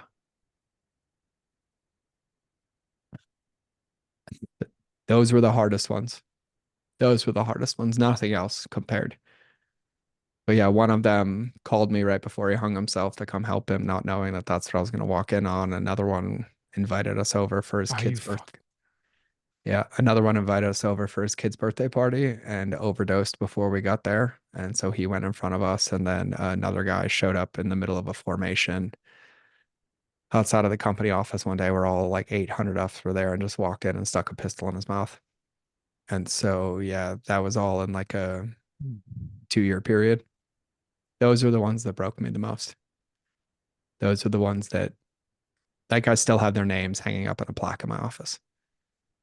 And those were the hardest ones to collapse. They made everything else feel easy because I didn't get it. I didn't understand. I felt useless. What could I have done? Like that was probably, those were kind of the hardest ones. And they're really what like shifted my own perspective and like thinking into the future when I was suicidal and having those thoughts. Like, those were the ones that brought me back to like, what are you doing? Like, and getting to see the fallout of that and still see one of them and just to respect them and their names. But I'm still friends with their former wives on social and seeing their kids grow up, and like, I couldn't do that. There's so much that follows. And Yeah, I have to ask you, not to make you relive that whatsoever. It's more of if somebody's actually listening to this and thinking, and they're in the same boat as that, as your friends and those people, what would you tell them right now if they're listening? yeah, I like, to be really blunt about it. If you're having the thought, you already know you don't want to connect with somebody. Like, I can't even put into perspective the value of a human life. Like, every one of us is so unique. And it can feel so overwhelming to be so surrounded by so much pain and so much trauma, but it's not forever. And quite frankly, it's so isolating. And the challenge is that we fear asking for help. And help as a friend, help as a conversation, but like, it's never worth it. It's like, I have a little bit of guilt for what I put people through, even using it as a ask for help tool, knowing the effects that come after. Like, there's no finish line. Like, when it's done, it's done. Like, there's no coming back. There's no hit the rewind button. Like, it's permanent, and those consequences live on forever. And like, you won the 1 in 330 trillion chance to be here. That's not an accident. It's a miracle. And like, no matter how hard things are or how bad things get, like, you can, and I've done this for years. I go watch interviews with people that attempted their life and survived, and they all share one thing in common. They're like, the moment I jumped, I realized I made a mistake. Ooh. Or the moment I did it, I realized I wanted to be here. And I know from personal experience that when emotions get that high, it feels real, but your heart isn't driving. your clear decisions aren't driving, the emotion is, and you can't process them alone. Like there's a reason they say the devil's in the details, because the details get you stuck in your head, not your heart, and God's in your heart. If you're negotiating with yourself, if you're ruminating, you're in the wrong bucket, because there's no path out of that bucket except to be witnessed and loved in it and have a different perspective. So like ask anybody, somebody, a stranger, anybody, and just get out of the situation that you're in and just find a different perspective, because there's no amount of money, no amount of anything I do in my life that will ever bring them back or bring those kids' fathers back or their husband back or any of it. And as a Marine and somebody who's known a lot of Marines, I understand the ones that were lost in combat. I understand the ones that did those things. The ones that I can't understand how we come home and lose them there, because it just feels like it's never worth it. Never. Like everybody has value to give. Everybody has a gift, even if you can't see it. There's a reason. And like, you got to give the reason a chance. This is exactly why I wanted to have this conversation, is why I kind of laid it out the way that it is, starting that you're successful. Looks like you have everything. I mean, you're doing really well in life. You got a great perspective. I would say you're pretty happy in life right now. And I'm the happiest I've ever been. That's like, I'm amazing. like a pig in poop. That's freaking amazing, because to like get where you are today and go through everything that you went through. And I know we covered like some of it, not even like we didn't even deep dive in all of it. Like, it was to show people that you might be going through a bunch of crap. You can still find a way through it. And you just said you're the happiest you are today. Like people need to learn from that. Like it might not be tomorrow. It might not be a year from now. It might not be 5 years from now, but it can happen. It really can happen. It can. And just to hit a point on this, happiness doesn't have a finish line. It's a choice every day that requires evidence. Evidence requires action, and action doesn't come from rumination. It comes from planting seeds that have never been planted before, which means no matter where you are or what you're feeling or what you're doing or what you're going through, you have an entire life or situation of things that you did or didn't do that are making you feel that way. So the question is, what can you do differently today? And just one thing that can give you evidence that there is another possibility. And it requires small steps. Like I'll say this all day, and I don't swear, but motivation's bullshit. It doesn't exist. It's a byproduct of evidence of taking new actions that then builds into that. Like you have to have faith before you have results. And when you have faith, you have to swing the bat. And you have to just start making choices. And like, if you want to laugh, it's what about Bob? It's baby steps, like genuine baby steps. And even last 18 months ago, 19 months ago, and I got hit with the reality, like my 5-year-old son's looking at his quote unquote successful, healthy father who's 5'7" and was 260 pounds. Like really. And I told myself every story, right? Well, you had it, you lost it. You're almost 40. You're never going to lose it again. You're just not destined to be that way. And like, I'm in the best shape of my life at 40, but it wasn't intensity. All I did was make a commitment to walk every single day. And I'll even share a model. I use this model with my clients. The challenge is that I was going into everything with intensity, and people overvalue intensity and undervalue consistency, because consistency builds habits, it builds behaviors, it stacks evidence. And so I was like, I need to change something. And I was like, I'm going to go for a walk every day. So I asked myself 2 questions. On my best day, what would allow me to hit my goal? Like if I feel great, if I'm riding unicorns and rainbows, I'm like, I'm going to walk for an hour a day. That's like 10,000 steps. Then I asked myself the most important question. On my absolute worst day, when the world is stacked against me and I feel like I can't do anything, but I remember that I want to live, what's the minimum I can commit to knowing a moment can't be wasted? And I wrote 10 minutes. My goal every day was to hit my minimum and protect that consistency. That is genuinely what has saved my life and led to more success than anything I've ever had. And I call it the wedge of expectations. On your best day, on your worst day. Because we make these plans when we're feeling incredible or we're feeling really sad, and we overcommit and we set ourselves up for failure. But this is a game of consistency. On my best day, every day, I'll watch scripture, read the Bible for an hour. What's the minimum I commit to every day? 5 minutes. But I haven't missed a day in 2 years. Wow. And I don't think I'll ever miss a day again, because to be really honest with myself, it's hard to say that I can't find 25 minutes a day in my entire day to hit my minimums in my faith, in my body, in my mindset, or in my business. And that's genuinely how I operate my day. And the funny thing is that when was the last time you're like, I'm going to go for a walk for 10 minutes and got 10 minutes in and realized like, oh, I can just go for 20. I can just go for 30. But if you move the starting line, nothing will ever change. But if you start the race, you actually have a chance of finishing it. So Freaking make it awesome. easy to start the race. This is freaking awesome. I couldn't say it any better than that.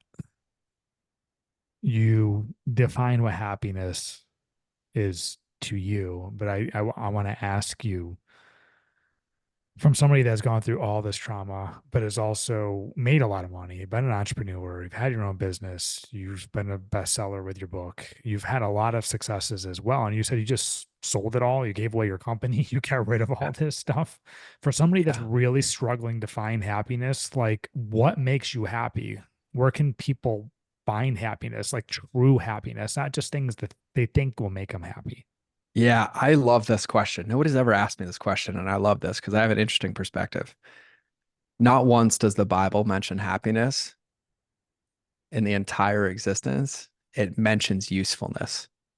And to be happy, you have to be useful. But to be useful, you have to choose to use yourself as a gift and do something with it. Because if your happiness is dictated by outside circumstances, you'll always feel empty.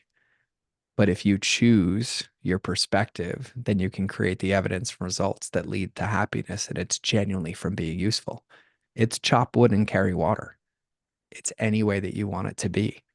It's having a faith in something greater than yourselves, giving away what you want to get. Like that's one of my favorite personal development quotes that they taught me. And they're like, the challenge that most people have is they want something, but they're not willing to create it. And they're like, give away what you want to get. I'm like, what do you mean? They're like, well, you want to be happy, right? You're depressed, you're sad. I'm like, yeah. They're like, go give happiness to somebody else.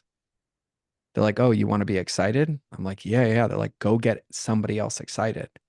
That absolutely changed my life because that's being useful and it's creating the evidence and it changes our brain chemistry. And quite frankly, and this has been studied scientifically over and over and over again, gratitude is the number one scientifically proven way to change our perspective from anxiety and doubts into happiness. And you've heard it a million times.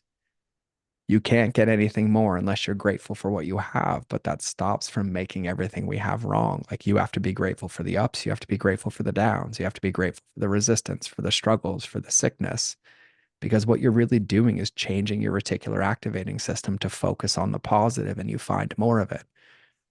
And another famous personal development quote is what you resist persists. And if all you focus on is how bad and how hard it is, the only thing you see is bad and hard. Everyone's like, oh, that's so bull. I'm like, really? Ready? If you've ever bought a new car, you were really, really excited to buy this red Jeep and you're like, I want it, I want it, I want it. Then you have it. And then the next day you realize 45 people in town have it. And you're like, why'd I buy this Jeep? Those 45 Jeeps were there before, but you couldn't see them because your brain wasn't tuned into that frequency. It's called your reticular activating system.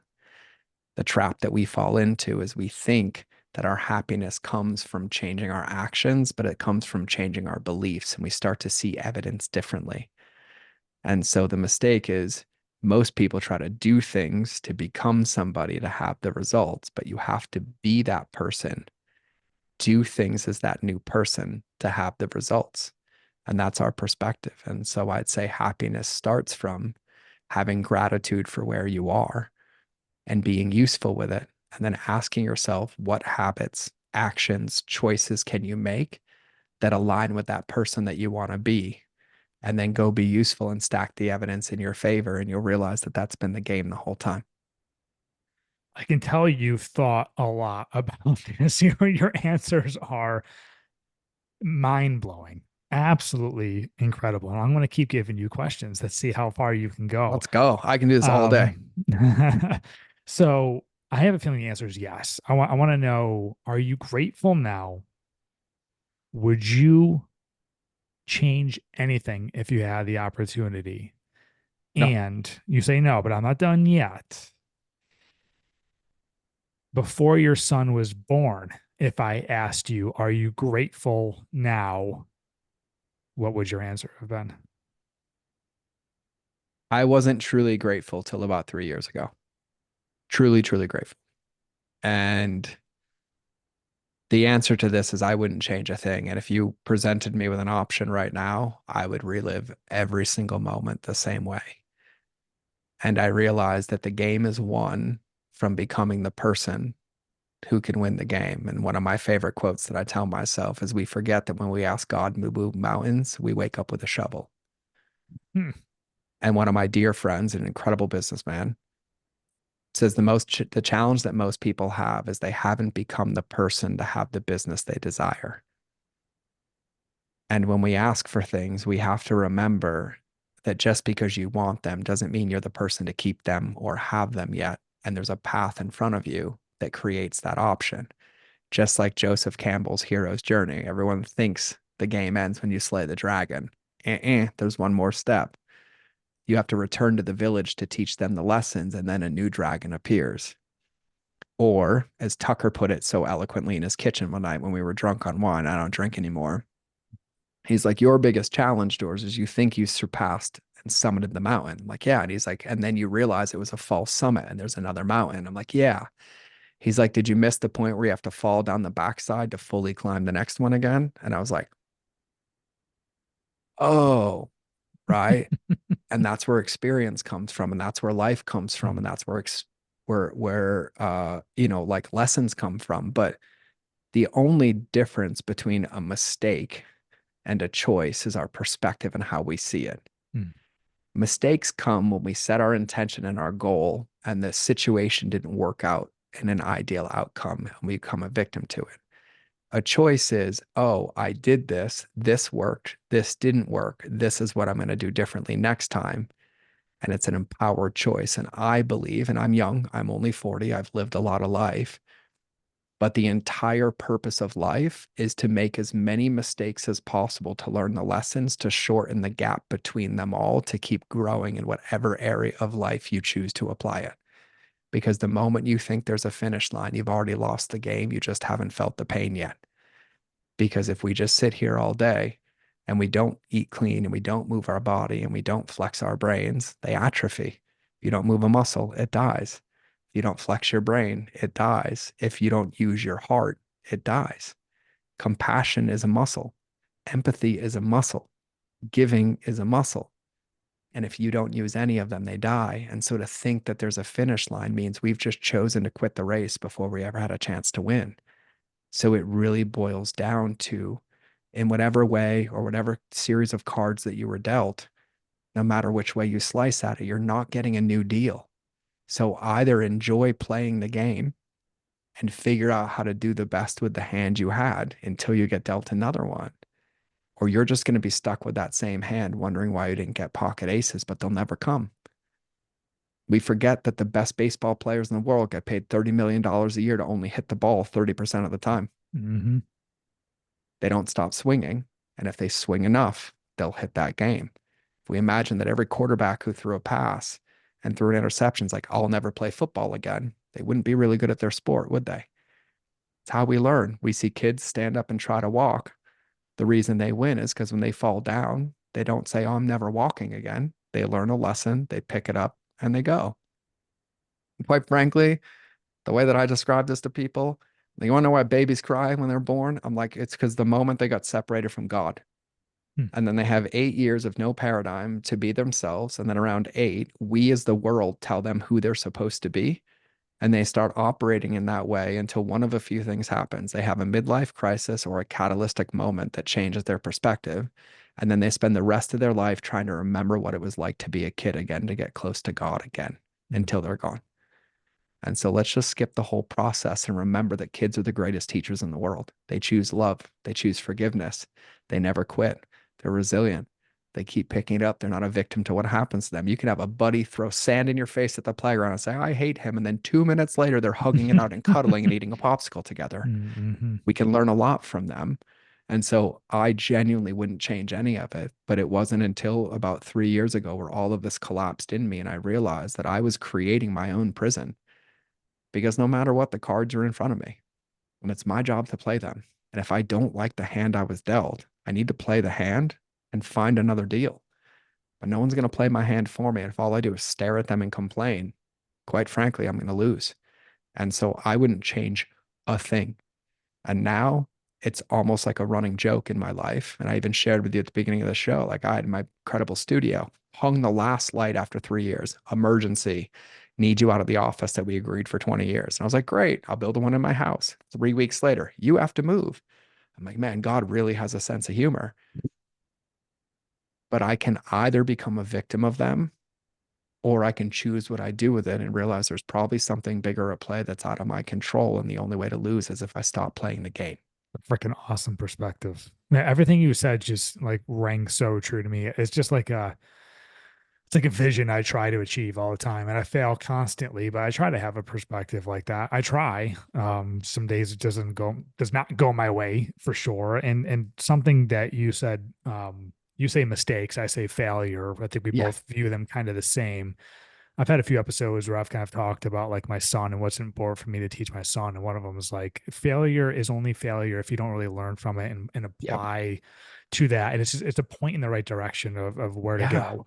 And that is like one of the number one things I want to teach my son is just get up. And that means try something else, try again, go in a different direction. If that doesn't work, then correct that, and I absolutely love that perspective. So when you said that, it's just like, yes, I really connected with that because that is just so important for me to teach my son. And it sounds like your son, how many kids do you have now? I have two. I have a 19-year-old bonus daughter and a 7-year-old son. That's amazing. And I can imagine you're way ahead of me in the game here, but I can imagine you might have a hard time seeing them fail, but you almost kind of have to let them fail, right? So they can figure this out on their own. Mm-hmm. Yeah, because I realize that if I get in the way, they don't learn the lesson, right? And like, why am I successful as an entrepreneur? Because of what happened to me as a kid, because of what I got to experience. Now it's really, really easy. And I'm like, oh, well, this makes a whole lot of sense now. Oh, if I didn't go through that, I wouldn't. Oh. And then like you start to like look back and you're like, oh, it's almost like this was perfectly designed for me to be exactly where I am. And so like, my joke for people is like, I used to wake up every day and have 1,000 check engine lights in my dashboard. And the reason I lost is because I never diagnosed the code and I ignored them all and I wondered why my engine broke down. So then I went through a season of my life where I'm like, oh, I should probably read the code and see if it's engine oil or just windshield wiper fluid, because then I know what to do with it. Then I got to a point in my life like 3 years ago where there were no more check engine lights. They're like, what'd you do? And I was like, I wake up and I floor my car into the wall as fast as possible. They're like, why? I'm like, because if I don't have one, I better create one or I'm not going to like the one that's created for me, because there is no finish line in this game. None. And we think about it with athletes, we think about it with anything, but even to the mistake thing. Can you imagine if every time we cooked a recipe and it didn't turn out ideal, we're like, I'm never cooking again. Right. It's life, right? And the more you practice it, the better you get. And it's no different with our emotional resiliency. It's no different with our relationship to challenges. It's no different with accomplishing new goals. But quite frankly, and I'll just say it, we live in a society that celebrates stagnation and is more so committed to people failing than they are winning because you're more controllable. So screw it. Get off the phone and go create something in your life. Like go create the results, like be the evidence. But you have to start every race with a single step. And no matter how much you plan, you might be running an ultra marathon and you have a plan for mile 99, but I'll promise you one thing, if you don't start the first mile, that plan's never going to come to fruition and the race is going to change the moment you start. So don't overplan, don't overcommit, just start now, because the easiest way to learn, if you don't like the taste of the swimming pool, is put your toe in it and be like, yep, not going in that pool again. Great. Now you know what's the next pool. What's the next pool? And that's where the game is won. And quite frankly, I've been through 12-step programs for, opiates. I've been through them for sex and love addiction. I've been through all of them. And it's really all, and even in the military, what's the one thing that we do whenever anything gets hard is we shrink our world down to as small as possible to control it, to take the first step to unlock whatever's going to come. It's taught everywhere. And it's no different with us as a human being. But at some point, we have to shrink it down and make that choice. Not make it harder, not overwhelm ourselves, not complicate the process, because every one of those moments is a moment missed to change the evidence in front of us and change the results that we want. And so I've genuinely just learned is that the more I sit with my thumbs up my butt and do nothing and complain about it or get in the way or like, what could this look like? What could this look like? I'm getting in the way of either side becoming a possibility. So it's easier for me to swing, take a step in the wrong direction and be like, don't want to step there again. Lesson learned, and adjust and adjust and adjust than it is to sit there and wonder the entire time. Almost like you gotta ask yourself, like, what's the worst that can happen, right? Like, I just think about like when I was younger, I was like, I'm afraid to ask a girl for her phone number. Like, who cares? At worst, I go home, go to sleep, and start a new day. You know what I mean? Like 1,000%, like, 1,000%. And cares? then you realize how often we advocate our happiness and Yeah. our sovereignty Yeah. based on the preconceived judgments that we think are going to happen. But yet the moment we put them into the world, none of them ever happen. Quite frankly, most of the time, the opposite happens. Yeah, very true. And we just have to be willing to get the evidence. And so it's play the game, like play the game. Because at the end of the day, and I even say this to entrepreneurs, I was like, what are you worried about? They're like, well, they're not going to like it. I'm like, are they paying your bills?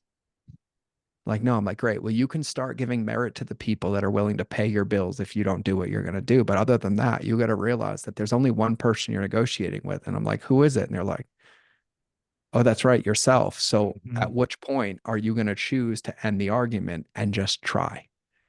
It reminds me, I really want to say I brought this up to Jesse in our podcast about the Kobe Bryant. I remember seeing a reel a few times how he just doesn't negotiate with himself. He makes a contract with himself and he doesn't negotiate. He signed the contract. He's showing up at 5 a.m. every morning to work out. I don't negotiate. I promise.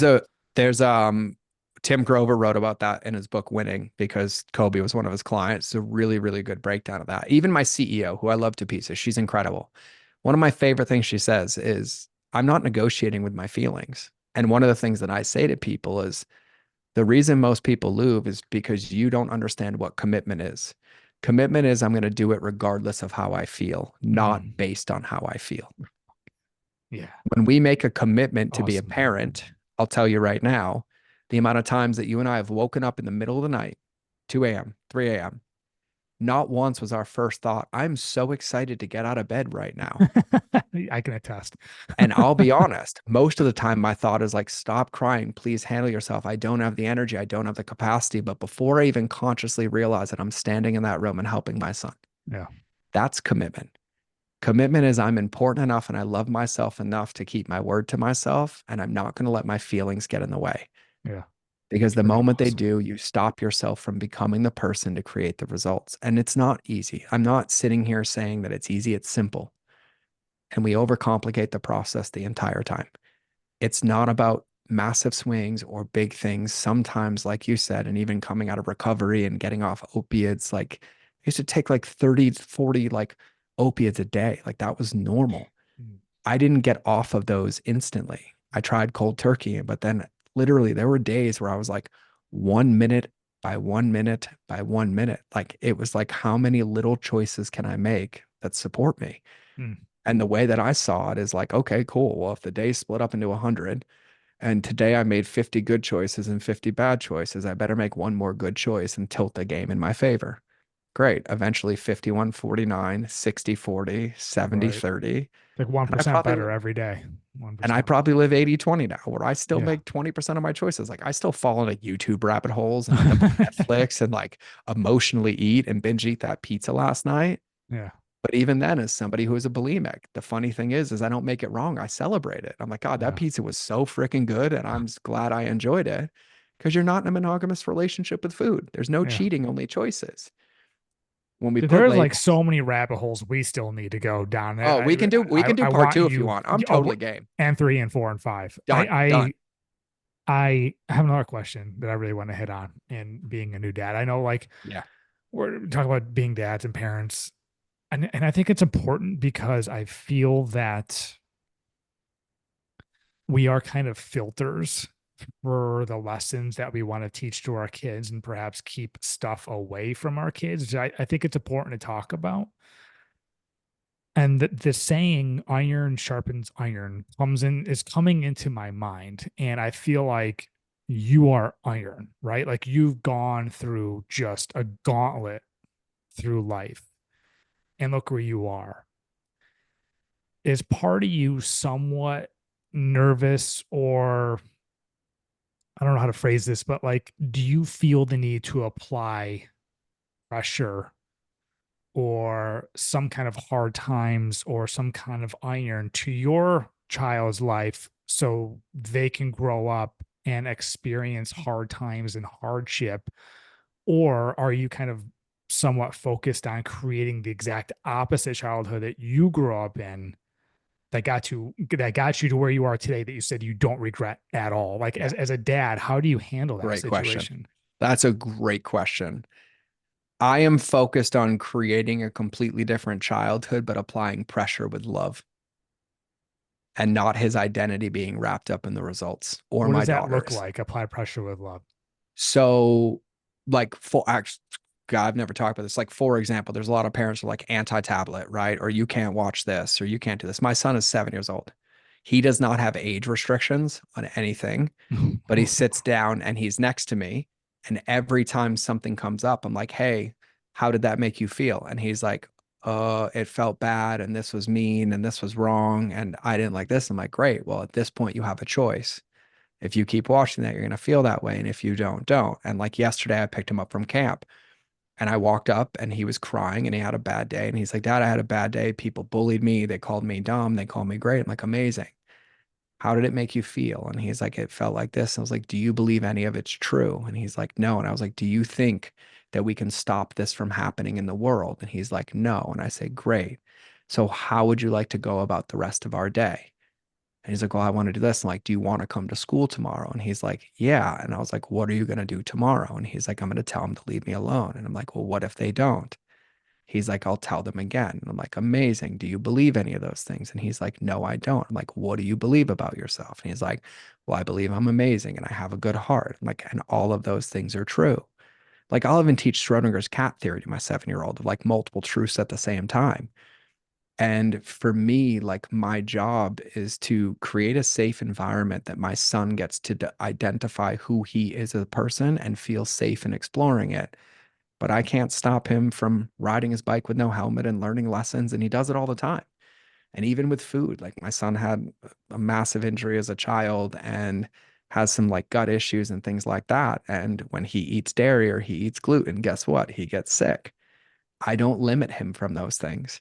And so he went out yesterday and was out with one of my best friends, and he came back and he's like, Dad, I had ice cream and I had blank. And I was like, okay, how does that feel? He's like, I feel good. 2 hours later, he's crying and he feels like this. I'm like, hey, buddy, what's up? And he's like, Dad, this. I'm like, what did you eat today? And he's like, well, I had this and this. And I'm like, and what happens when you have that? And he's like, oh. And I was like, remember, Daddy's told you 100 times, but you won't learn until it's your decision. I was like, at some point, you have to recognize that every choice you make has a consequence or a positive reaction, but you're making the choices. And so, like, I talk to my son like he's a grown adult. And I just use declarative language and I ask him questions and I help him find the same perspectives I have. And yes, I lend my experience. Like, my son will never experience emotional abuse or yelling or any of those things, but life is hard. The world is hard, but it doesn't mean it has to make us hard.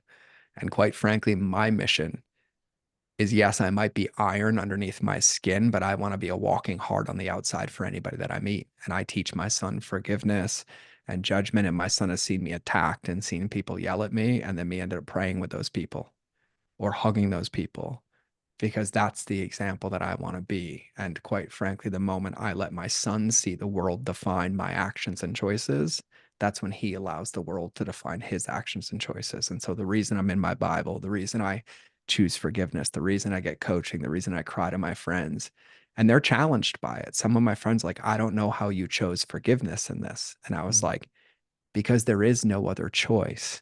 That's the man that I want to be and the man that I want to show my son.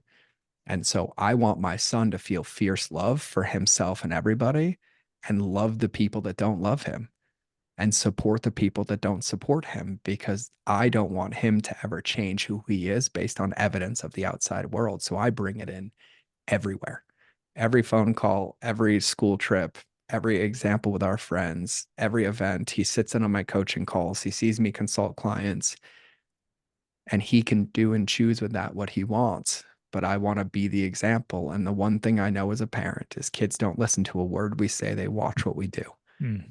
And if you want a sobriety barometer, understand that every choice, every decision, every action, every I'm tired, I'm not doing this, I'm sitting on the couch is being witnessed.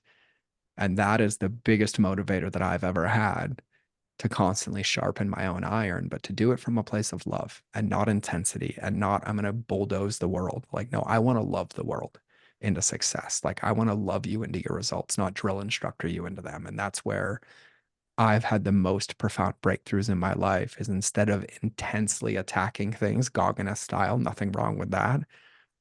I love things that hard. And that's where I win the most. Is it hard? Yeah. Does it stretch me? Yeah. When you're accused of domestic violence or abuse or theft and you're slandered, is it easy in those moments to choose love? No. Is it worth it every single time? Yeah, because I'm not drinking anybody else's poison and you're not changing my heart. And literally, like, I think Mike Tyson is one of the best shamans in the world, consume him all the time. But there's a 1 minute and 11 clip I have of him, and he's talking to a rapper on his show, and the guy's talking about how he made it out. And if you do him wrong, he just cuts you out. And Mike Tyson interrupts him and says, you lost because the devil's your master, because he changed you. And those people are still the same. Mm. And it cuts every single time. Wow. And I believe the only testimony I have in this world is the testimony of my state of being as a man, no matter what people say about me, no matter what they do about me, because the worst thing that happens is I say, I'm so sorry that I made you feel that way. Please help me understand, and I will commit to making it better. And those conversations happen daily. Yesterday with my woman, 2 days ago with one of my business partners, he called me after not speaking for 3 weeks, and he's like, I need to clear this, this, and this. And I was like, and it hurt. It hurt that I said those things from a place of exhaustion and scarcity and things like that. And I was like, thank you so much for the feedback. He's like, do you have anything to say? I'm like, thank you. Like, thank you. I was bawling my eyes out. And he's like, I have these conversations with people all the time. You're the first person who hasn't attacked me back. I'm like, no, brother, like, this is you loving me. You're telling me where my weak spots are. You're telling me where I had an intention, but my impact didn't match my intention. And now I know how to be better. And that's the way that I choose to operate now.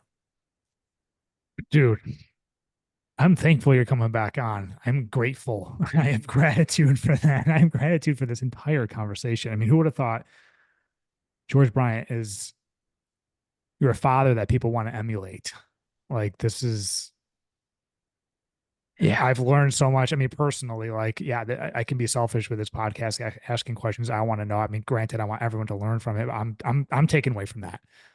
I'm literally going to take away from that and apply it to my relationship with my son. That's freaking unbelievable. I was kidding, but I actually really am very thankful and grateful for this. This is freaking believable. I am too. And the one thing I want to say, and I want to be really honest with everybody, just because I talk about this doesn't mean I have it all figured out. It means I keep practicing it every day. There is no finish line. There is no, oh yeah, he has this all figured out. No, no, no. I make probably more mistakes than all of you, but the definition of masculinity is saying yes, realizing we're going to make mistakes, apologizing, owning it, learning, and saying yes again. You take a And swing. so there's no finish line. There's no perfect picket fence, but it reminds me of one of my favorite quotes that I think is a good landing place. And a shaman said this to me, and he says, a student says, I already know, and a master says, thanks for the reminder. And that one's carried me very, very far, because the moment I think I know, I've already lost. You can apply that to your life like immediately. Yep. And so it's sometimes, as hard as it here is, like, hey man, you're being disconnected, or I don't like how you said that. It's like, hey, thank you for the reminder. Thanks for reminding me to choose love and to choose presence. And thank you, and thank you, and thank you. And that quote has changed my life. We need more of that in the world. Wow. We need more George Bryants in the world. Who would have thought, right? I'm the last person. And then literally I'll have my friends and pastors, and I'm like, why me? And they're like, you read your Bible, you realize it's always the most unsuspecting. And I was like, yeah, no. I'm like, no, He doesn't call the qualified, he qualifies the called. My whole life was a qualification to love people. I hesitate asking this question, but I really want to know this. Ask. You take so many swings, and I appreciate that more than anything. I love that. Which leads me to believe the answer might be no. But do you have any regrets? And what are your thoughts when it comes to living life with regret? Because that is like one of my main drivers in life. And it has been, I'd probably say, for the last 10 years and will be forever. I don't want to get to my deathbed and say, I wish I could, I wish I woulda. The only regrets that I have are for the swings that I took that hurt people. And I never rectified, apologized, and owned the hurt before it was too late to. And so the rest of it is chalked up to being a human and doing the best with what we can. But the only regret that I would ever carry is causing harm or damage to anybody and never cleaning it up and finding a place of forgiveness and love. And there are a few people and a few choices, and they were dark times of my life, not intentional, but those people aren't here anymore. And it took me a long time to rectify that, because everything I've done, I've learned something from, and I don't regret anything. But when it comes to relationships and people, it never feels good to hurt somebody intentionally or unintentionally. And the only time that wound continues is when we don't clean it up. And the only regret I have is not picking up the phone or waiting 15 years to call my mom because of stories I was telling myself, or not saying things to people, not realizing how finite life is and how at any moment the switch goes out. And that's why I'm so authentic. It's why I'm so open. It's why I'm so honest. And sometimes I say things, I'm like, sorry, that's how I felt. Like I just had to say it, because I don't ever want to have the moment to either say something that could positively impact somebody's life or stop them from negatively impacting their life, and me have to sit there and wonder why I never said anything. Just let that be a lesson to people listening to this, right? Like, don't let your regrets be their regrets, and pick up the phone and just make a call. And living with regret is one of the hardest things ever. And I like I said, that's something I'm trying to avoid to the max before my day comes, for sure. Yeah. George, I would keep dragging this on if I didn't know you were coming. No, we will do as many as you like, and I'm getting into like UTI territory now with like having to pee. Dude, yeah, man, you should have told me. And so I would be an absolute honor. Like genuinely, I feel like I could talk to you for years. Like I also just want to, while we're on your show, acknowledge you. Like your presence, your stature, like how safe you make me feel, like speaks to you as a man. Like this is one of the easiest, and I haven't done a podcast like this in a very long time, nor shared a lot of what I shared today. And that's also a testament to like the space that you hold. And so the one thing that I'll say in front of everybody is you might want to pat yourself on the back a little more than you already do, because you're probably way closer than you think. Wow. And based on the depth of this conversation and the awarenesses and the way that you ask it, just be careful not to fall in the trap that you're not already there, because the secret is recognizing you are. That hits home. Well, first of all, I just want to say I really appreciate that. Second of all, imposter syndrome is something I've gone up and down with recently. I genuinely appreciate that. That means more to me than I think you probably realize. That it means everything. I'm just gonna keep doing what I'm doing, and I'll get mad at you if you don't. Like I'm like a rabid pit bull at this point. Like if you stop this show based on this episode, like I will hunt you down and be like, what are you doing? That's unbelievable. As much as I would love to keep hearing about how great I am as an interviewer, I want to talk about where people can find you before you get your UTI. Where can people find you and follow you, because they need to, like, immediately? Yeah. So the one thing I'll say is that if I talked about anything, if I mentioned anything that tickled or you could use support on, like, you have my full permission to slide into my DMs on Instagram. Instagram is the best place to connect with me. My Instagram is It's George Bryant. ITS is included. The It's is included. Worst name to choose, but It's George Bryant. The It's is a part of the name. And And I mean that like it's an open door policy for anything. Even if you want to send me a message like I want to share something that no one else knows, you have my permission. I will hold it. I will support you the best that I can, any way that I can, guide you to a resource that I have. Like, just know no one's alone in any of this, and it doesn't matter what vein or what bucket. Like, you have my permission to do it. And if I don't have the answer, I probably know somebody who does. And then the second place is my podcast. Like if it can support in any way, I focus on giving everything I know and everything I have my podcast. And it's designed to be a tool and a medicine cabinet if you need it. It's business, it's mindset, it's entrepreneurship, it's heart, it's relationships. It's my heart on a sleeve in the movie that everybody wants, just sharing it in bite-sized chunks, piece by piece. And so my Instagram is It's George Bryant. And if you want to see the pinkest website ever with the podcast on it, it's called mindofgeorge.com. And you can read the rest of my story there. But genuinely, for everybody listening, like, thank you. Thanks for riding the ride with me. And also thanks for being an either willing or unwillingly, knowingly participant to that story and the parts of it that I shared. And I'm excited to unpack the rest, but also thank you for giving me the one gift, and both of us the one gift that we can't give back to you, which is time. And so the one thing that I'll say is, if anything tickled, if anything landed, just pick up the phone and put it into action. Like, don't let it become shelf help. Don't let another day go by. Don't let another moment go. Like, now's the time. And whatever it is, one small change, because you're worth it. So you just have to pick it up and do the work. No better way to wrap it up.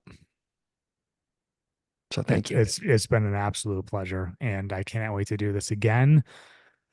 Woo, that was a lot to intake, but so worth it. You're the man. You're the absolute man. We will talk soon. And just so you know, and I'll share this with everybody, the reason it's called the Mind of George show is, I promise you it's way crazier in here. So I only share the safest parts with you, because if you think it's overwhelming on that side, just imagine what it's like on the inside. So like, have at it. And I appreciate you guys. Yeah, man. Follow and subscribe. Everything you just said will be in the show notes. So just scroll on down, click follow, subscribe. Oh, amazing.